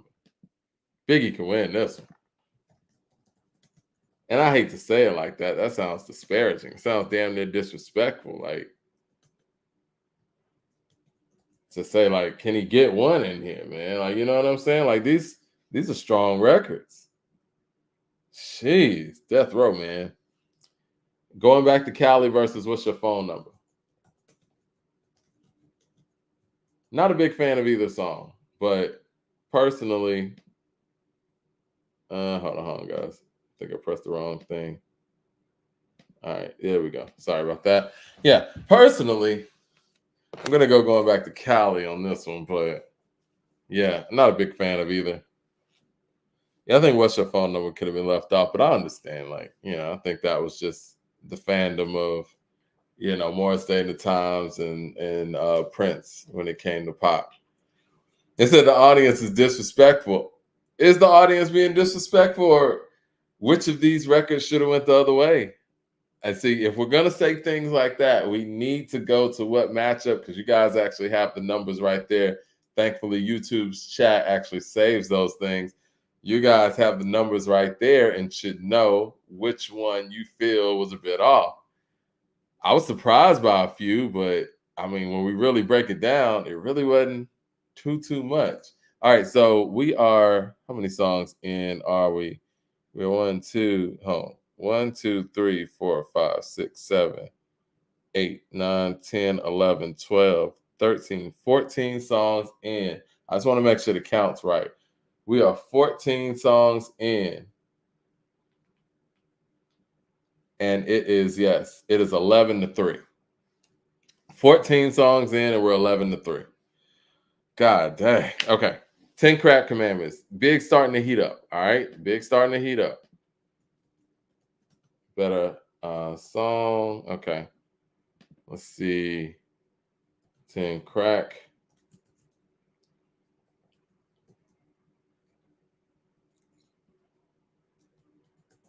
All right. 10 Crack Commandments versus, let's see, on the other side, You Can't See Me. Whew. Pac's not letting up, man. Pac is not letting up. 10 Crack Commandments versus Can't See Me. It says more like a skit. Nah, 10 Crack Commandments is a song. DJ Premier did his thing on there. I like You Can't See Me a lot. But 10 Crack Commandments is the answer. All right. 10 Crack Commandments. All right, Big's making a comeback. I'm going to call it. I think Big's going to win a few things. All right, we got Shorty Want to Be a Thug next. No, Holla at Me next. My bad. Better song. Let's speed through these. Holla at Me. Man, that Diss 1 is a beast, man. Jeez. Them niggas loaded that shit up. Player Hater. Huh. Yeah, I don't know, Big. I don't know. I might lose this one. Huh. Holla at Me versus Player Hater. It's up. Holla at Me versus Player Hater. And Holla at Me wins in a rout. Jesus, man. This is wild, man. Ooh, now you got Nasty Boy. I don't know if he's going to win this one either. I like Nasty Boy. You know what I mean? I remember we went to Tennessee, then came home. Mad messages was on my phone. Chick named Simone, scheming, she fiending, but the scene, me being the man that I am. Took her to a condo, pronto. Half Indian, I called her Tonto. You know what? I messed up, guys. I messed up. Now, Shorty Want to Be a Thug should have went up against Player Hater. We got to do that again. My bad. Because I want to be accurate here. And Holla at Me is supposed to go against Nasty Boy. All right, let's do this again. Sorry about that. Shorty Want to Be a Thug. Shorty Want to Be a Thug. And then we're going to put, I'm going to go again with Player Hater. I don't want to cheat anybody out of their wins. So we gotta do that one over. Let's do that one more time. Shorty Want to Be a Thug versus Player Hater. Now Holla at Me is gonna go up against Nasty Boy. Sorry about that. Okay, same result. We're good. Same result. We're good. Okay. So Shorty Want to Be a Thug won that. And now you got Holla at Me versus Nasty Boy. There we go. Sorry about that, guys. Won't happen again. Let's see.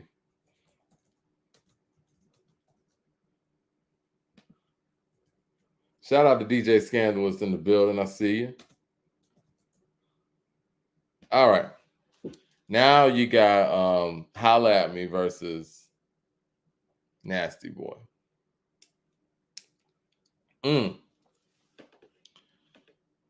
didn't change anything, but I wanted to make sure we're being accurate because that's very important.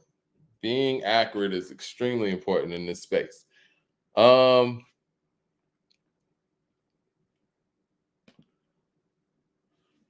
Holla at Me won that one too. So, Jesus, man. Now, let's be realistic here. Big has 1, 2, 3, 4, 5 more songs left, and he's down 10. He's down 13-4. So even if he wins all 5 of these, the best that he can get out of this is being 9-13 against All Eyez on Me. That's where we're at right now. Do you guys think we should finish this out, or do you think that we should just call it at this point? Y'all want a final tally, or do you think that we should just call it and just say, you know what, it's not even close, actually? Keep going. Yeah, thumbs up in the chat if you want me to keep going. It really is a wrap, man. I'm befuddled. I mean, I love both albums. I thought that Life After Death was actually better put together because it was a little bit more balanced on disc 1 and 2. But I think the mentality was for All Eyez on Me, man. Let's hit these niggas with home runs, and it's like boom, boom, boom, boom. It's over. Yeah, I mean, shit. You know what? Yeah, like you said, no more All Eyez on Me slander. Okay, let's finish this out then. Let's finish this out. We got Sky's the Limit next. I think that's a win for Big, right? Better song. Man, they had us thinking that. And a lot of us who grew up in the Source magazine era, Life After Death got 5 mics in the Source. They didn't even rate All Eyez on Me in the Source. That's interesting. They didn't even rate this album. How did they go without rating this in Wu-Tang Forever? It's wild. Sky's the Limit. All right, Sky's the Limit. And we're going up against Wonder Why They Call You Bitch. Huh. Oh, this man got records. Wonder Why They Call You B. Let's see. Let's see what the people got to say about that. Let's see. This too got some fire on it. Yeah. Sky's the Limit's winning. Sky's the Limit. Sky's the limit, and you know that you. Yeah, Sky's the Limit won that one. Okay, cool. Big got one on the board. It's 5-13. Let's make this respectable, guys. When We Ride is next. Let's see. Better song.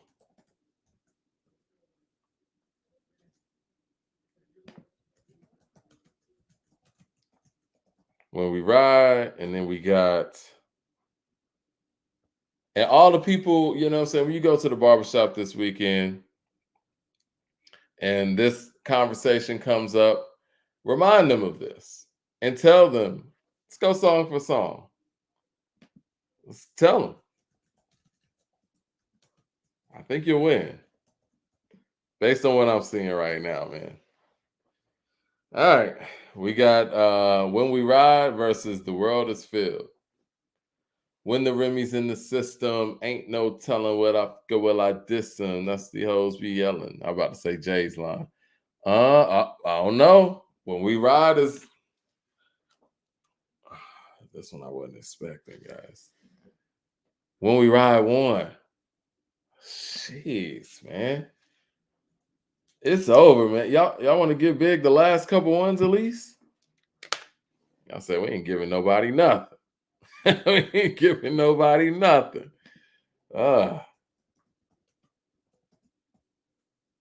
We ain't giving nobody shit. That's what y'all saying. All right, my downfall is next. And I think Pac's gonna have some songs to spare too, on top of that.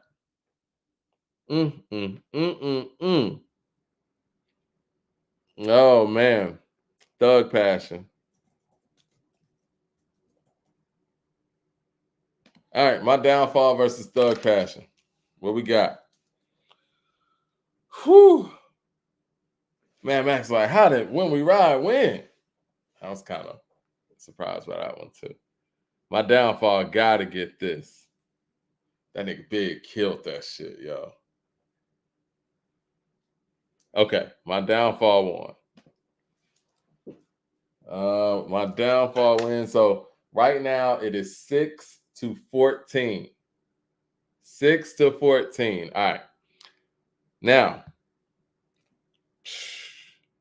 picture me rolling, man.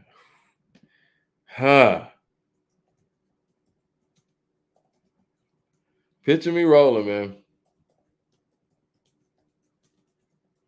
It's a classic. Picture Me Rolling is going to be going up against Long Kiss Goodnight.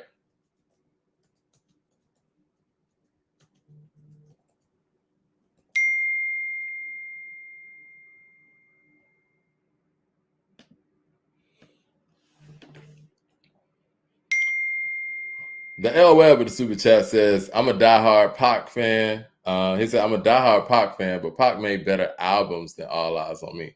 We're going to get to that, L Web. I want to get to that. We are going to get to that because I do want to do this Ready to Die. I want to do this Ready to Die and Me Against the World thing because I think that's the album you're talking about. Picture Me Rolling blows Long Kiss Goodnight out. Yeah. Okay. I think okay. You're nobody till somebody kills you. I want to get I get Leroy in here for a second before I do that that second poll thing, and I want to get his reaction to this. You know, I see Leroy is in the room. Let's see. And nobody till somebody. And then on Pac's end, and Pac got records to spare. All right, so Big is out of songs right now. Like my man L said, out of rhymes. It's out of rhymes right now. And so I'm gonna go Checkout Time. But Pac also has Rather Be Your Nigga. Then he has All Eyes on Me. Then he got Run the Streets. And he got It Ain't Hard to Find. And Heaven Ain't Hard to Find. All right, let's see. So we're gonna go Checkout Time here. I like Checkout Time. I think Checkout Time is very underrated. Nobody till somebody kills you, Checkout Time.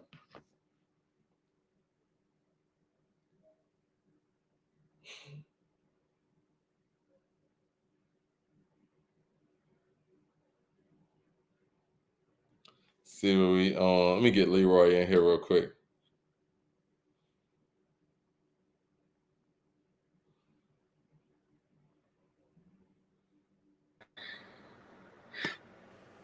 But Leroy, what's going on, man? Mike, I see you over there laughing at me, man. I'm not laughing, man. All right, well, we got a final tally here. We got what are we doing out here? I mean, what are we doing?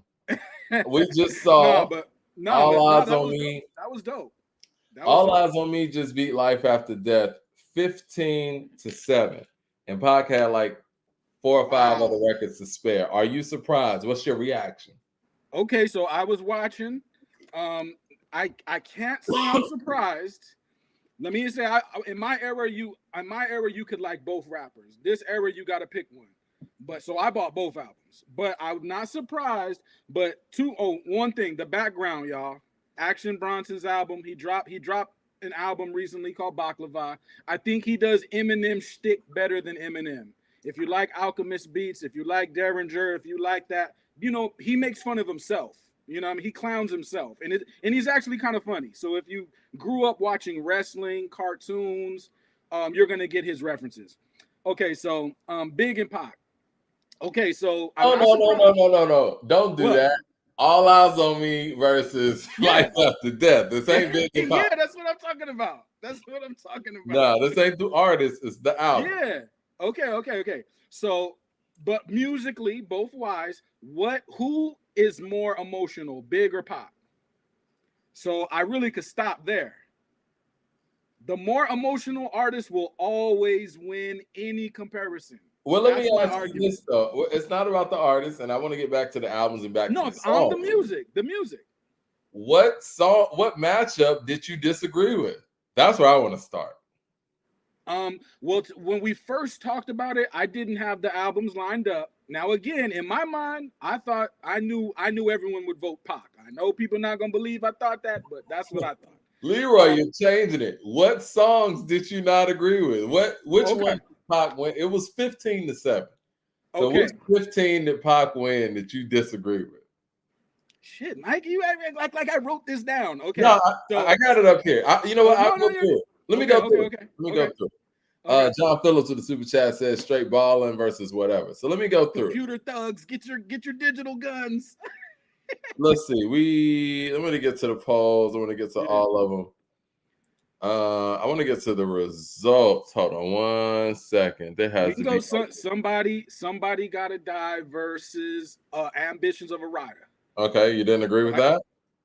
I think the story is I think Big is a better story writer.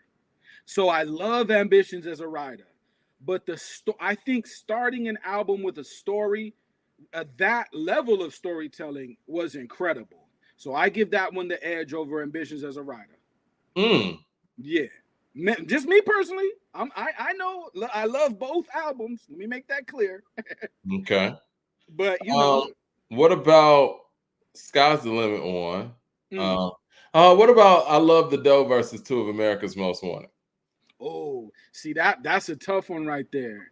But it's like when you talk about that song, you talk about that sample, that beat. I love that beat though. I Love the Dough. I love that beat, man. You know what I mean? So that's a tough one. But I love Snoop Dogg too. You know what I'm saying? So I was surprised about All About You and Hypnotize. I think that's an interesting matchup because I'm not a big fan of Hypnotize, but I could say that I feel like Hypnotize could be the better song. I do feel that way. Nate Dogg gave the incredible hook, you know what I mean? But again, like not only is Big a good storyteller, but we talked about flow. Big is an instrument. His flow goes like his flow is an instrument. Girlfriend, here's a pin. Call me round 10. Come through, have sex on rugs that's Persian. I'm gonna your crib, beat you while you're Birkin for certain. Papa freaking, not speaking, leave that ass leaking like rapper demos. Ton of hoes take their clothes off solely. And I was like, I mean, I'm not a big fan of Hypnotize, but being objective, I would go Hypnotize. Now, Kicking the Door beats Scandalous, right? I understand My Made Up beating Effing You Tonight. Effing You Tonight is a dope record, but My Made Up is just straight bars. And so I probably lean that way too. Yeah. I Love the Dough and Two of America's Most Wanted. I would go Two of America's Most Wanted because the way that they bounced off of each other, pause, and the way that you got Snoop and Tupac in one sitting in 1996. And I know, but the commission, you got the commission. I mean, no, I get that, but that's not bigger than having Tupac and Snoop in 96. I know, but in this perm? Yeah, but with the perm, right? I got a kid named Peagle, she niggerina. I got a house out in the hill right next to Sheena. And I think I got a black Beamer, but my dream is to own a fly casino like Bugsy Siegel and do it all legal and get scooped up by the little homie getting a regal. Fire. Yeah. That's fire, but I Love the Dough is fire too, though, man. And if we're talking about musically, we're talking flow, hooks, and the writing. But we're not talking musically. We're talking what our emotions say. Well, emotions beat everything. Emotions beat everything. one record's a hit, one of them's an album song. I mean, I think you I can love the compare. Doe's not a hit in '97. I I love know the it wasn't, Doe's not to hit the Two of America's Most Wanted is. but America's it Most wasn't Wanted was even a on single. MTV all day. It wasn't even a single. You think Well, if they put that single out at the same time Bad Boy is doing hits from the '80 remixes, you don't think that's gonna go? but we don't know. But we know Two of America's Most Wanted went. It's a hit. It is what it is. '97 with No Way Out around the corner. Now we got Last Days getting Okay. beat by How Do You Want It? Now we already know that's what it is. Now I what's like beef Last Days. I like Last Days more than over How How Do Do You You Want Want It. It? That's crazy. Yeah. There's no way to I formulate love when that Pac gets in argument. that bag. I love when Pac gets in that bag, but you got Big and the Locks. That's kind of crazy. And bars, just all bars. I don't really I disagree mean, with anything that people came up with, though. That's where I'm at right now. And even with yeah, No More Pain, I ain't no, mad. no More Pain versus What's Beef, I don't disagree with any of that. Like, No More Pain's better than What's Beef. Damn, I don't know, man. It is. I don't know. I'm stuck right there. I'm with the I people really on don't this know. one, man. And then Hearts of Men versus More Money, More Problems. Now, I probably Hearts lean of more Men. towards More Money, More Problems on that one. So let's just say here's one that I disagree with the people on. More Money, More Problems over Hearts of Men. Now, I would say No, over Hearts of Men though. oh, so That's you my got Hearts of Men over More Money, More Problems? That's Okay. my favorite Pac song. Okay. Is Hearts of Men.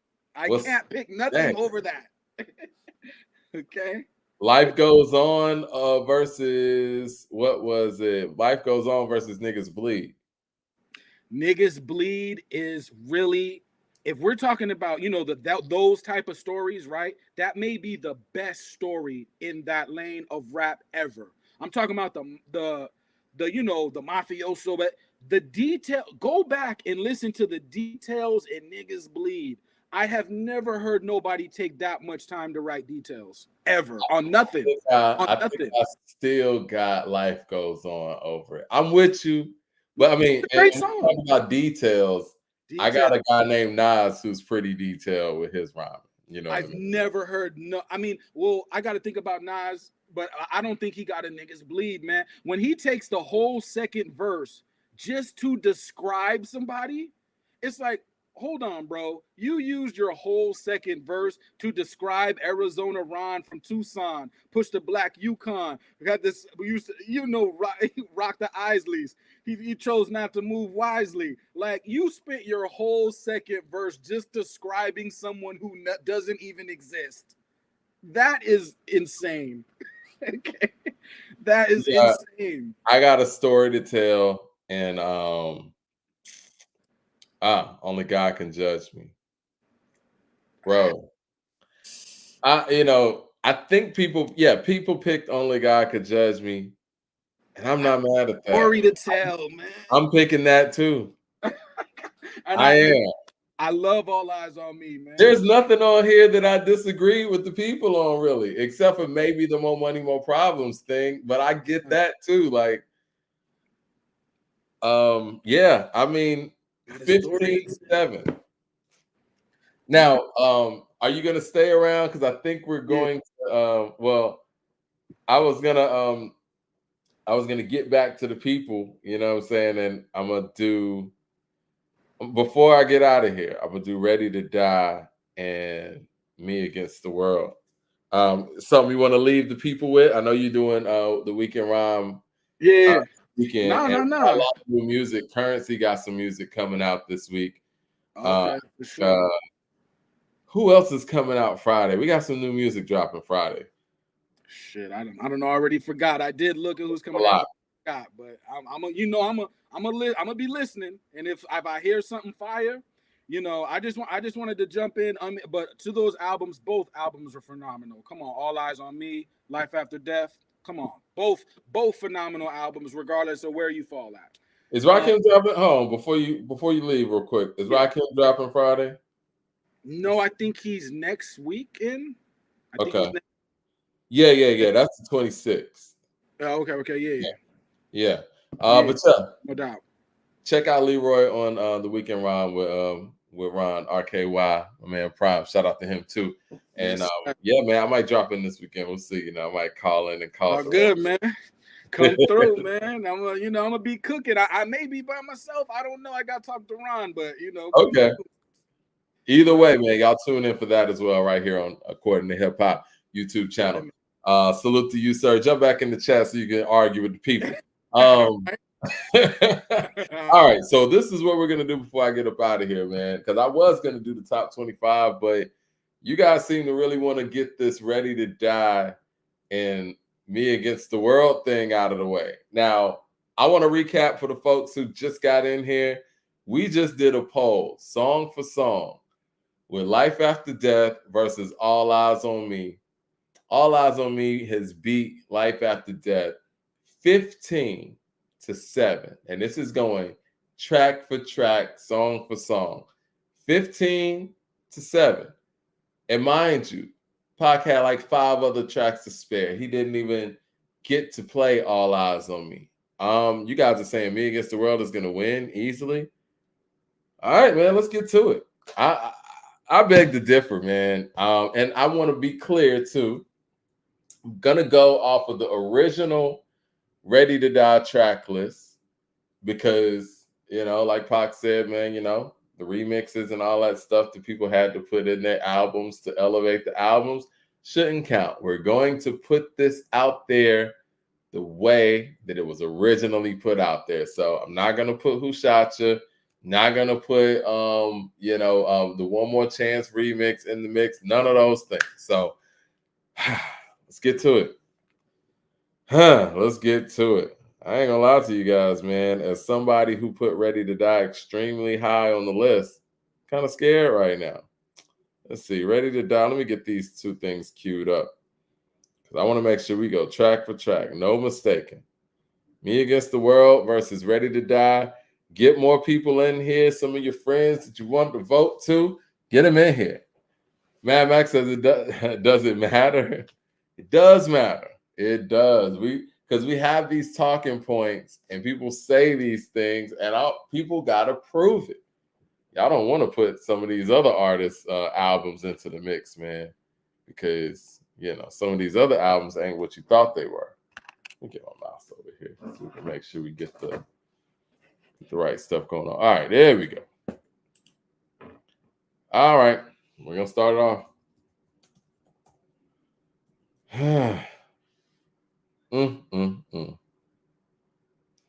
So Ready to Die is starting off with Things Done Change.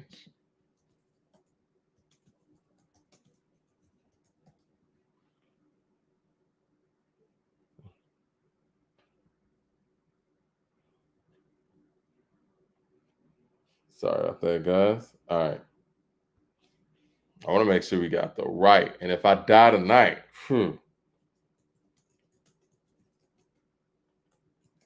this is going to be interesting. Let me get my pad and paper ready. Ready?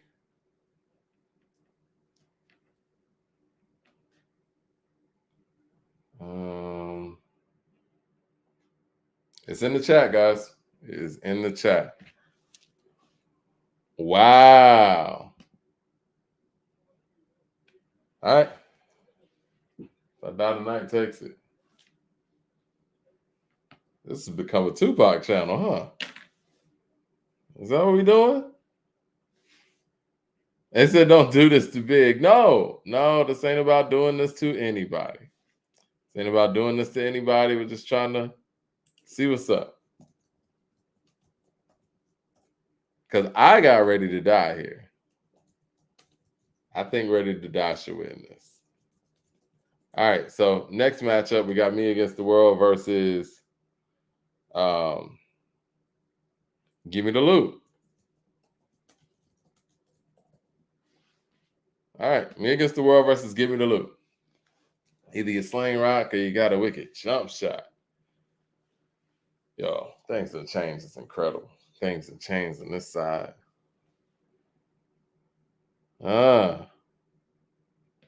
Me Against the World beats Give Me the Loot. Oh man, y'all are.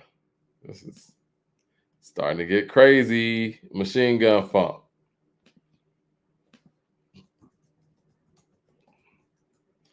I live for the funk. I die for the funk. Machine Gun Funk.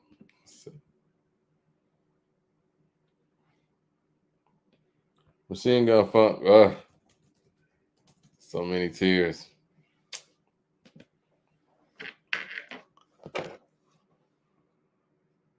I suffered many years and shed so many tears. I don't think Machine Gun Funk's gonna beat So Many Tears. Yeah, that's a tough one. It's a tough matchup. Yeah, Machine Gun Funk falls to that one. All right, Temptations. This man got bangers. Well, I see why people are saying what they're saying. And so,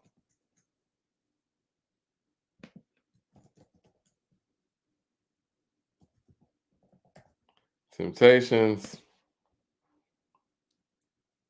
and Warning. Well, this is a good one. I don't even know about this one. I love both records. Yeah, So Many Tears is one of my favorite Pac songs, period. So that's a tough matchup for anybody. Okay. Looks like this one's close. All right, Warning just pulled it out. All right, so Big's on the board. Ready to Die got 1, and Me Against the World has 3 right now. All right. The title track, Ready to Die, is next. Let's see. Ready to Die. And Young Niggas.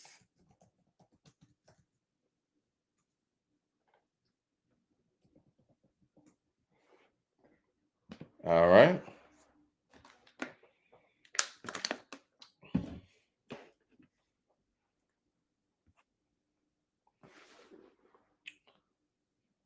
All right. Ready to Die got that one.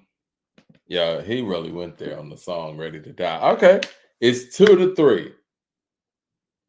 It's 2-3, guys. So this one's actually a lot closer than the other one was. Man, that other one got crazy. I couldn't even explain it, man. All right. Better song. Let's see. Heavy in the Game. Shout out to you guys for the participation and, you know what I'm saying, actually getting to these votes, man, because this stuff matters for sure. And One More Chance. I'm gonna put original in here because I don't want it to be misconstrued. I think I already said this, but I just want to be clear. Heavy in the Game or One More Chance original. This is not the one with the DeBarge sample in the music video. Got to be clear here. Okay, Heavy in the Game, Heavy in the Game. Okay, Heavy in the Game. Beat One More Chance. Original.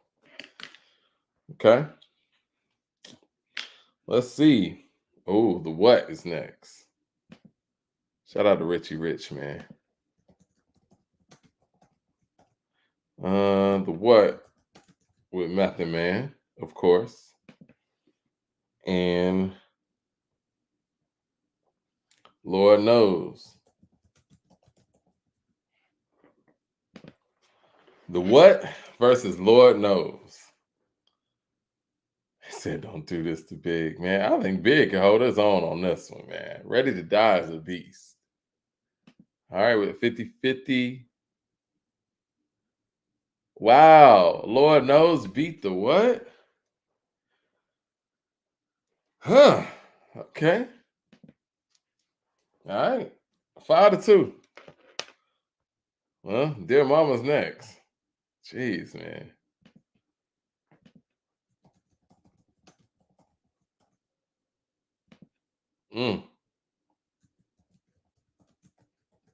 Yep, Dear Mama is next. Man, I don't even know if we gotta even play that one out, but as my man Super Duper said, poll everything. Oh, Dear Mama versus Juicy. Well, it's taking a big one off of the board. Possibly. But we'll see what the people think about it. Dear Mama versus Juicy. Yeah, this one ain't close. Yo, Dear Mama won 88% to, we're going to cap it right here, 85% to 15%. And this is Juicy. Everyday Struggle. Come on, Big, come back. I want to see Ready to Die at least have a formidable matchup here. Me Against the World's up 6-2 right now. 6-2. Everyday Struggle. It's the everyday struggle to beat Pocket anything. For sure, man. This man's catalog hits the heart. It ain't easy. It ain't easy to beat Pac, for sure.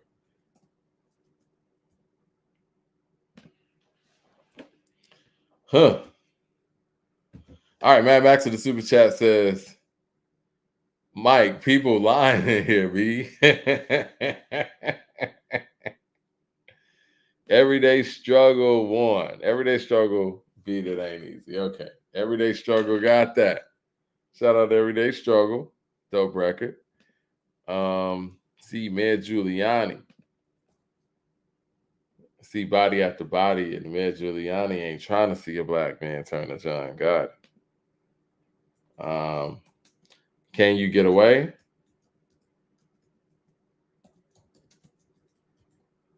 Versus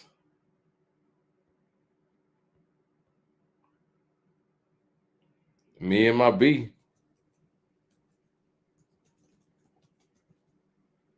Can You Get Away versus Me and My B. Be tough. I don't know, man. The tone and the balance on Ready to Die is unmatched. 50-50. This is very close. We got 48 votes. It's 50-50. All right. Can You Get Away is edged it out, man. Wow. Wow. Me Against the World's up 7-3. Big Papa's next. Big Papa is the next one up.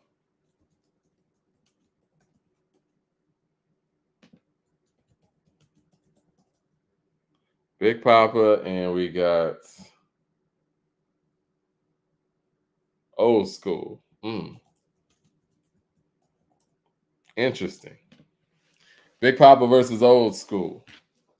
To me, I think Big Papa's the best single on Ready to Die. I mean, technically, because the other joint's not really on there. The One More Chance remix ain't really on the album, but you know. Big Papa. All right, Big Papa wins. Big Papa beats Old School. Ready to Die 4, Me Against the World 7. I don't know if I don't know if Ready to Die is gonna have enough to win. So we got 3 tracks left on Pac's end. Big's gonna have to win all of these to just tie. Yeah, Big's gonna have to win. Yeah, because Big has 1, 2, 3, 4. Big has 4 left. Yeah, Big has 4 left. Pac has 3 left. Yeah. All right. Big's got to win all of these. And Respect is up next. And Friend of Mine is up. So, all right. Let's do this.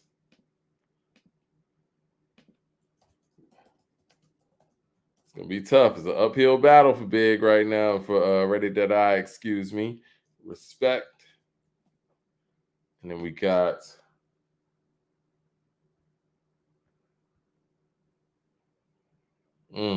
F the World.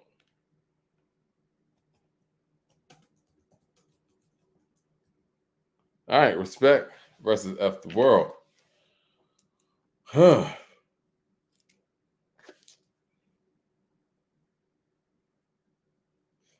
All right. Looks like Pac won this one. Yeah, F the World got this one in spades. And damn, Death Around the Corner's up. I'm gonna let it get to 50. Yeah. He won that one. Death Around the Corner versus Friend of Mine.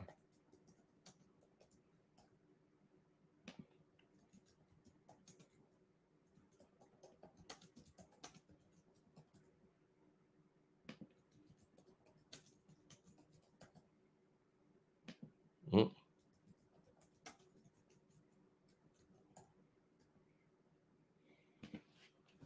Death Around the Corner versus Friend of Mine.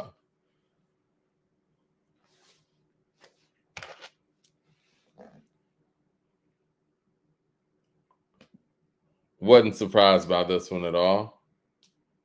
Yeah. Yeah. Death Around the Corner blew that one out. Me Against the World 9, Ready to Die 4.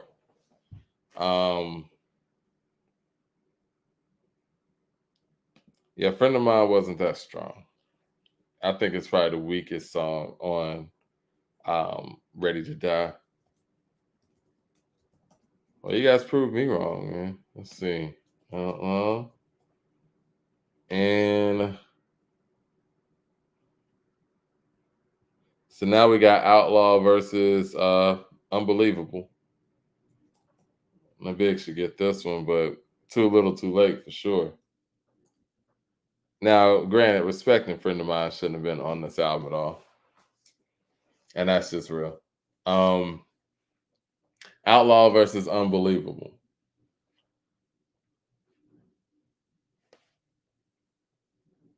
Is Outlaw winning this too? Oh, come on, man. Like, for real? We got to get to 50 votes. We're at 50 and yeah, we're at 48. We're at 50 and yeah, Outlaw wins. We had 50 votes and Outlaw got it 51% to 49%.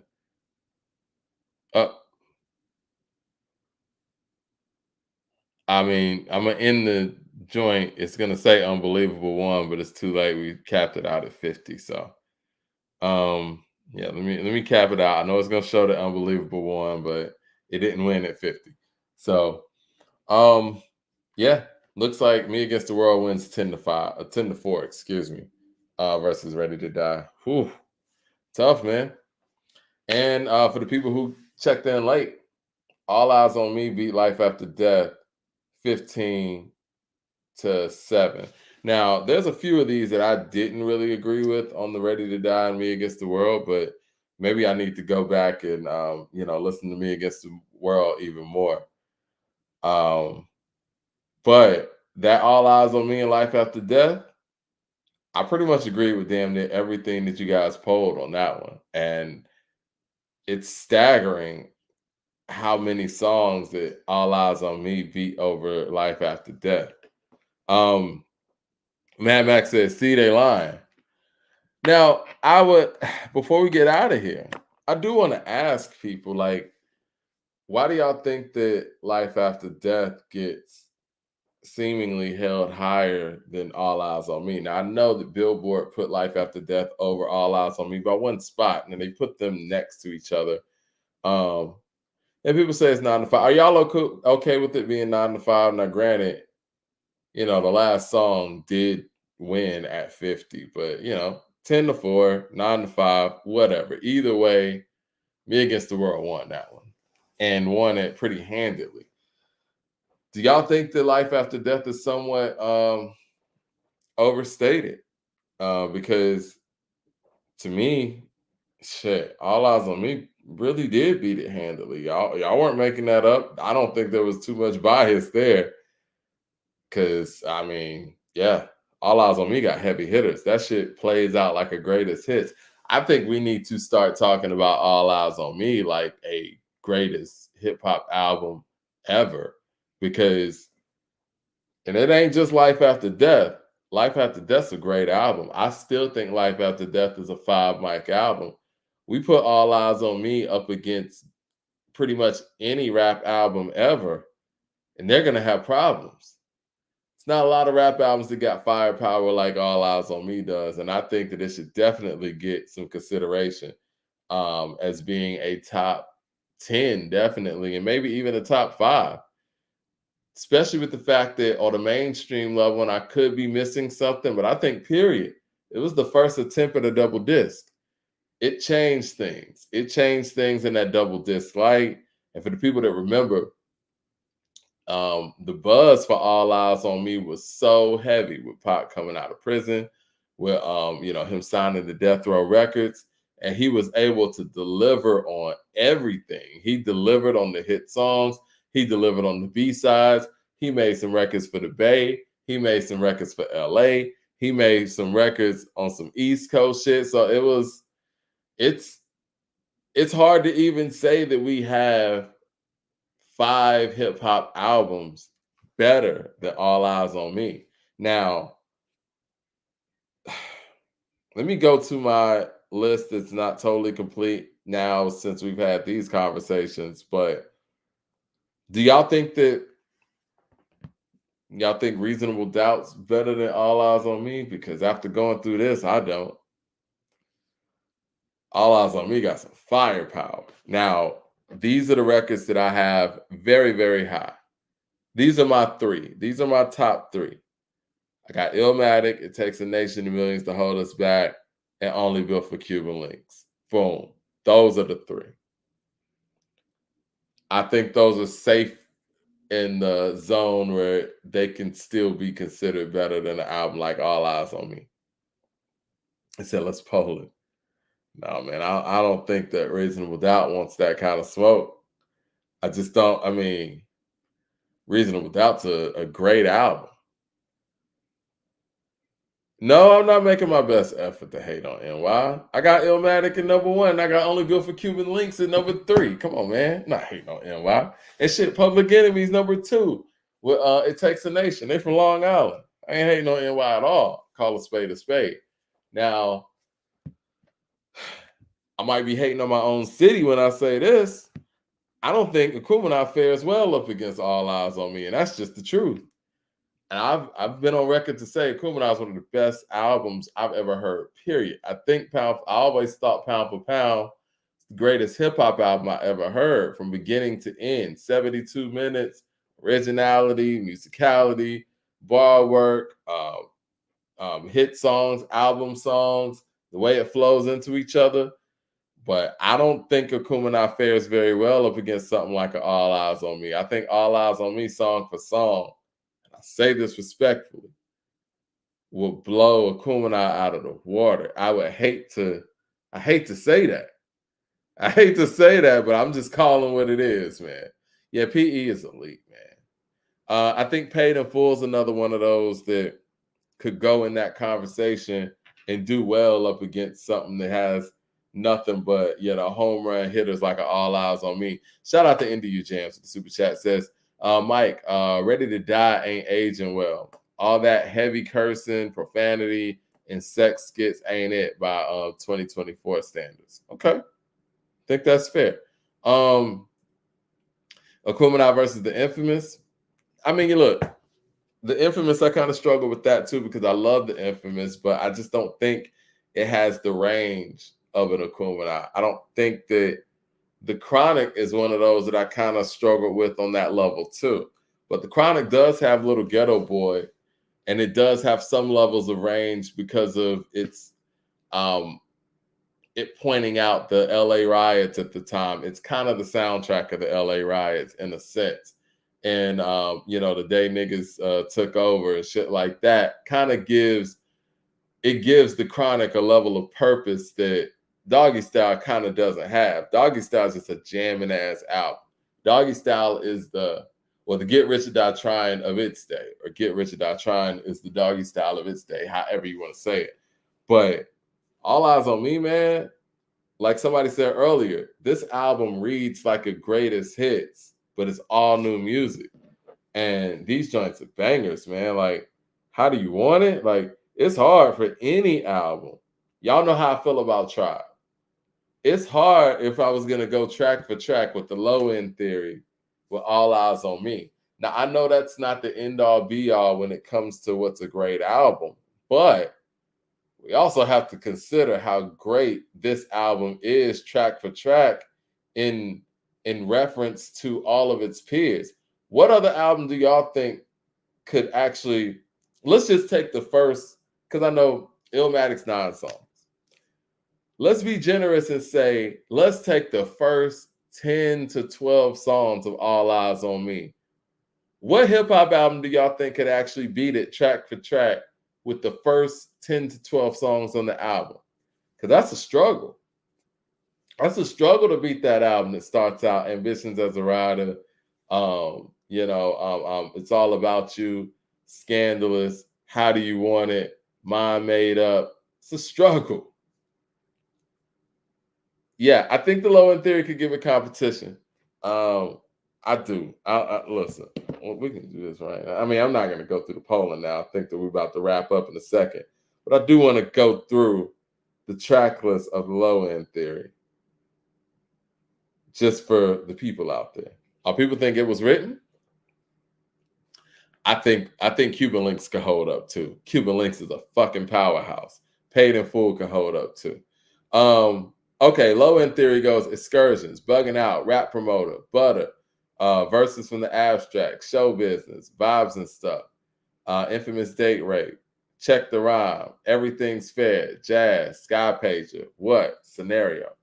It's the 14. Only Eyez, fucker, Tribe Called Quest. Let's do Paid in Full, because I think Paid in Full is one of those action-packed albums too. And I will go through Only Built for Cuban Links before I get out of here. But yo, man, I like this polling though. I think that it kind of puts things into reference real quick. No, Paid in Full is a monster. I Ain't No Joke. We got the Eric B's on the cut, number 2. But then we're gonna go to the songs. I'm gonna go to the songs. I'm gonna skip the Eric B interludes. I Ain't No Joke, My Melody, I Know You Got Soul, Move the Crowd, Paid in Full. The Rhyme Goes On, Eric B is President. Now, the problem with that for a lot of you guys is those are 7 songs. Those are 7 haymakers. That nigga Pac had like 27 haymakers, man. Or at least 20. At least 20. What was the other album I said? Only Built. Now, let's go Only Built for Cuban Links before I get out of here. Only Built for Cuban Links goes Striving for Perfection. Knuckleheads, Knowledge God, Criminology, Incarcerated Scarfaces, Rainy Days, Guillotine, Can It Be So Also Simple remix, Ice Water, Glaciers of Ice, Verbal Intercourse, Wisdom Body, Spot Rushers, Ice Cream, Wu Gambinos, Heaven and Hell, North Star. Even with that being said, you know how I feel about Only Built for Cuban Links. Song for song, All Eyes on Me is a problem. All Eyes on Me is a problem. I don't know, guys. This might be a top 5 hip hop album. I need to go think about this even more, man. Michael Williams with Super Chat says, Life After Death is the best album ever and the greatest overall mic performance of all time. Big did everything on that album. Most complete MC ever. Now, I will say this, Michael Williams. That is where I will give Life After Death a lot of credit, because the versatility of Biggie on that album is staggering. And everything that he was able to do to adjust to the flows and the different moods and tempos of everything on that record was well beyond his peers. I will say that. Well beyond everybody with the exception of Pac. And that needs to be acknowledged, because Pac was so ahead of the curve. That's why All Eyes on Me is so tough to beat. And yes, I do think that Biggie, skill set for skill set, is the most complete MC that we've ever seen or that I've ever heard. And that was on full display on Life After Death for sure. I think where Life After Death loses a lot of people was the Tupac digs that didn't need to necessarily happen. I wish he would have taken on a different tone when it came to speaking about that topic, but you know, it's etched in history, and hopefully people after these gentlemen will learn. Doggy Style's another one that's home run hitters. Y'all want me to go through Doggy Style's track list before I get out of here? That's another one. That's another one. Doggy Style is hard to compete with. Doggy Style, and we could also say Get Rich or Die Trying is very tough too. Doggy Style starts off with the G-Funk intro, Gin and Juice, The Shiznick, Lottie Dottie, Murder Was the Case, Serial Killer, Who Am I? For my niggas and my bitches. It Ain't No Fun, Doggy Dog World, G's and Hustlers, Pump Pump. Now that's hard. That's tough. It's very, very difficult. Now I will say that Doggy Style is a monster from beginning to end. I don't know. All Eyes on Me would have some problems with Doggy Style, but it's another subject for another day. They said Doggy Style's losing. I think where Doggy Style may lose is when Pac goes into that life goes on, hearts of man type of stuff. Only God can judge me. Doggy Style doesn't really have that for All Eyes on Me. Where All Eyes on Me hits so hard and it's so difficult because it's Pac still being very conscious, but he's also still being very aggressive. So it's like you're getting somebody with the aggression of a Get Rich or Die Trying, but a level of consciousness and reflectiveness of like a Nas or something. And it's a balance that a lot of people have been able to achieve a lot of the times, but not to that level. And yeah, I think that's where Doggy Style will fall short on that balancing act. Y'all want to put Kendrick's albums up against All Eyes on Me? Because it's kind of tough, man. I don't know. We got to do this with Kendrick. We got to do this with one of Kendrick's albums, and we got to do this with one of Cole's albums. We got to do this with Forest Hill Drive, 2014. We got to do that. I said December because it came out in December. But yeah, let me know what albums y'all want me to do this with next. We're definitely gonna highlight the top 25 hip hop albums next week, and I think that when we get back on next week, we'll do those top 25 music videos as well. I know y'all still waiting on me to get the playlists out there. Like I said, been super busy. We'll get that done, and we'll get those playlists out there for you guys for these other top 20s. Y'all were killing me on the top 20 R&B verses, man. It's very difficult to do, man, because like I said in the show, a lot of rappers be toning down their lyrics when they get on these R&B records. And it's like, what am I judging it by? It's more so about judging it by how well it went with the record as opposed to the bar work and how impactful the feature was. But maybe I need to recalibrate that list or something, or maybe that list is just etched wherever it is. But yes, enjoy your weekend. I'm looking forward to the new music. I think Ransom's coming out Friday as well. I think Ransom's dropping Friday. Correct me if I'm wrong. So keep the new music going. Make sure y'all tune in to the Weekend Rhyme. Y'all saying Cole is boring. Man, Cole, if Cole, any of your people out there listening to this, Cole, you got to hit these niggas with something really hard before the end of the year, man. You got to redeem yourself here. Got to redeem yourself here, because what you did earlier this year has never been done. You put out an album, and 48 hours later, you told people to forget the album. You engaged in battle, and then 48 hours later, you told people, yo, I want no parts of the beef or whatever, or the back and forth. And then the guy comes through and just steamrolls the guy you just went on tour with. You gotta do something to rectify the situation, Cole. I'm not saying you gotta engage in anything that's going to mess with your sleep, your soul, whatever. I mean, I get that. But what you do gotta do is you gotta come with some great music. And this is the time. You gotta come with some great music, Cole. If you didn't need to do it before, really gotta do this now. Because we know you got it in you. We know that lyrically, you're probably the strongest person of your generation that gets put on that level of a platform on a mainstream level, right? Got to do something. And I think that the biggest thing, or one of the great things, or one of the great possibilities here, I think Cole can get entrenched with the grassroots of hip hop and kind of be that bridge that gap between the Ransoms, the Lupes, and shoot the Rhapsodies and the Kendricks of the world, or Drakes of the world, if he's even going to work with any of those people, or the Seans of the world. Pull all of these elements together and make that record.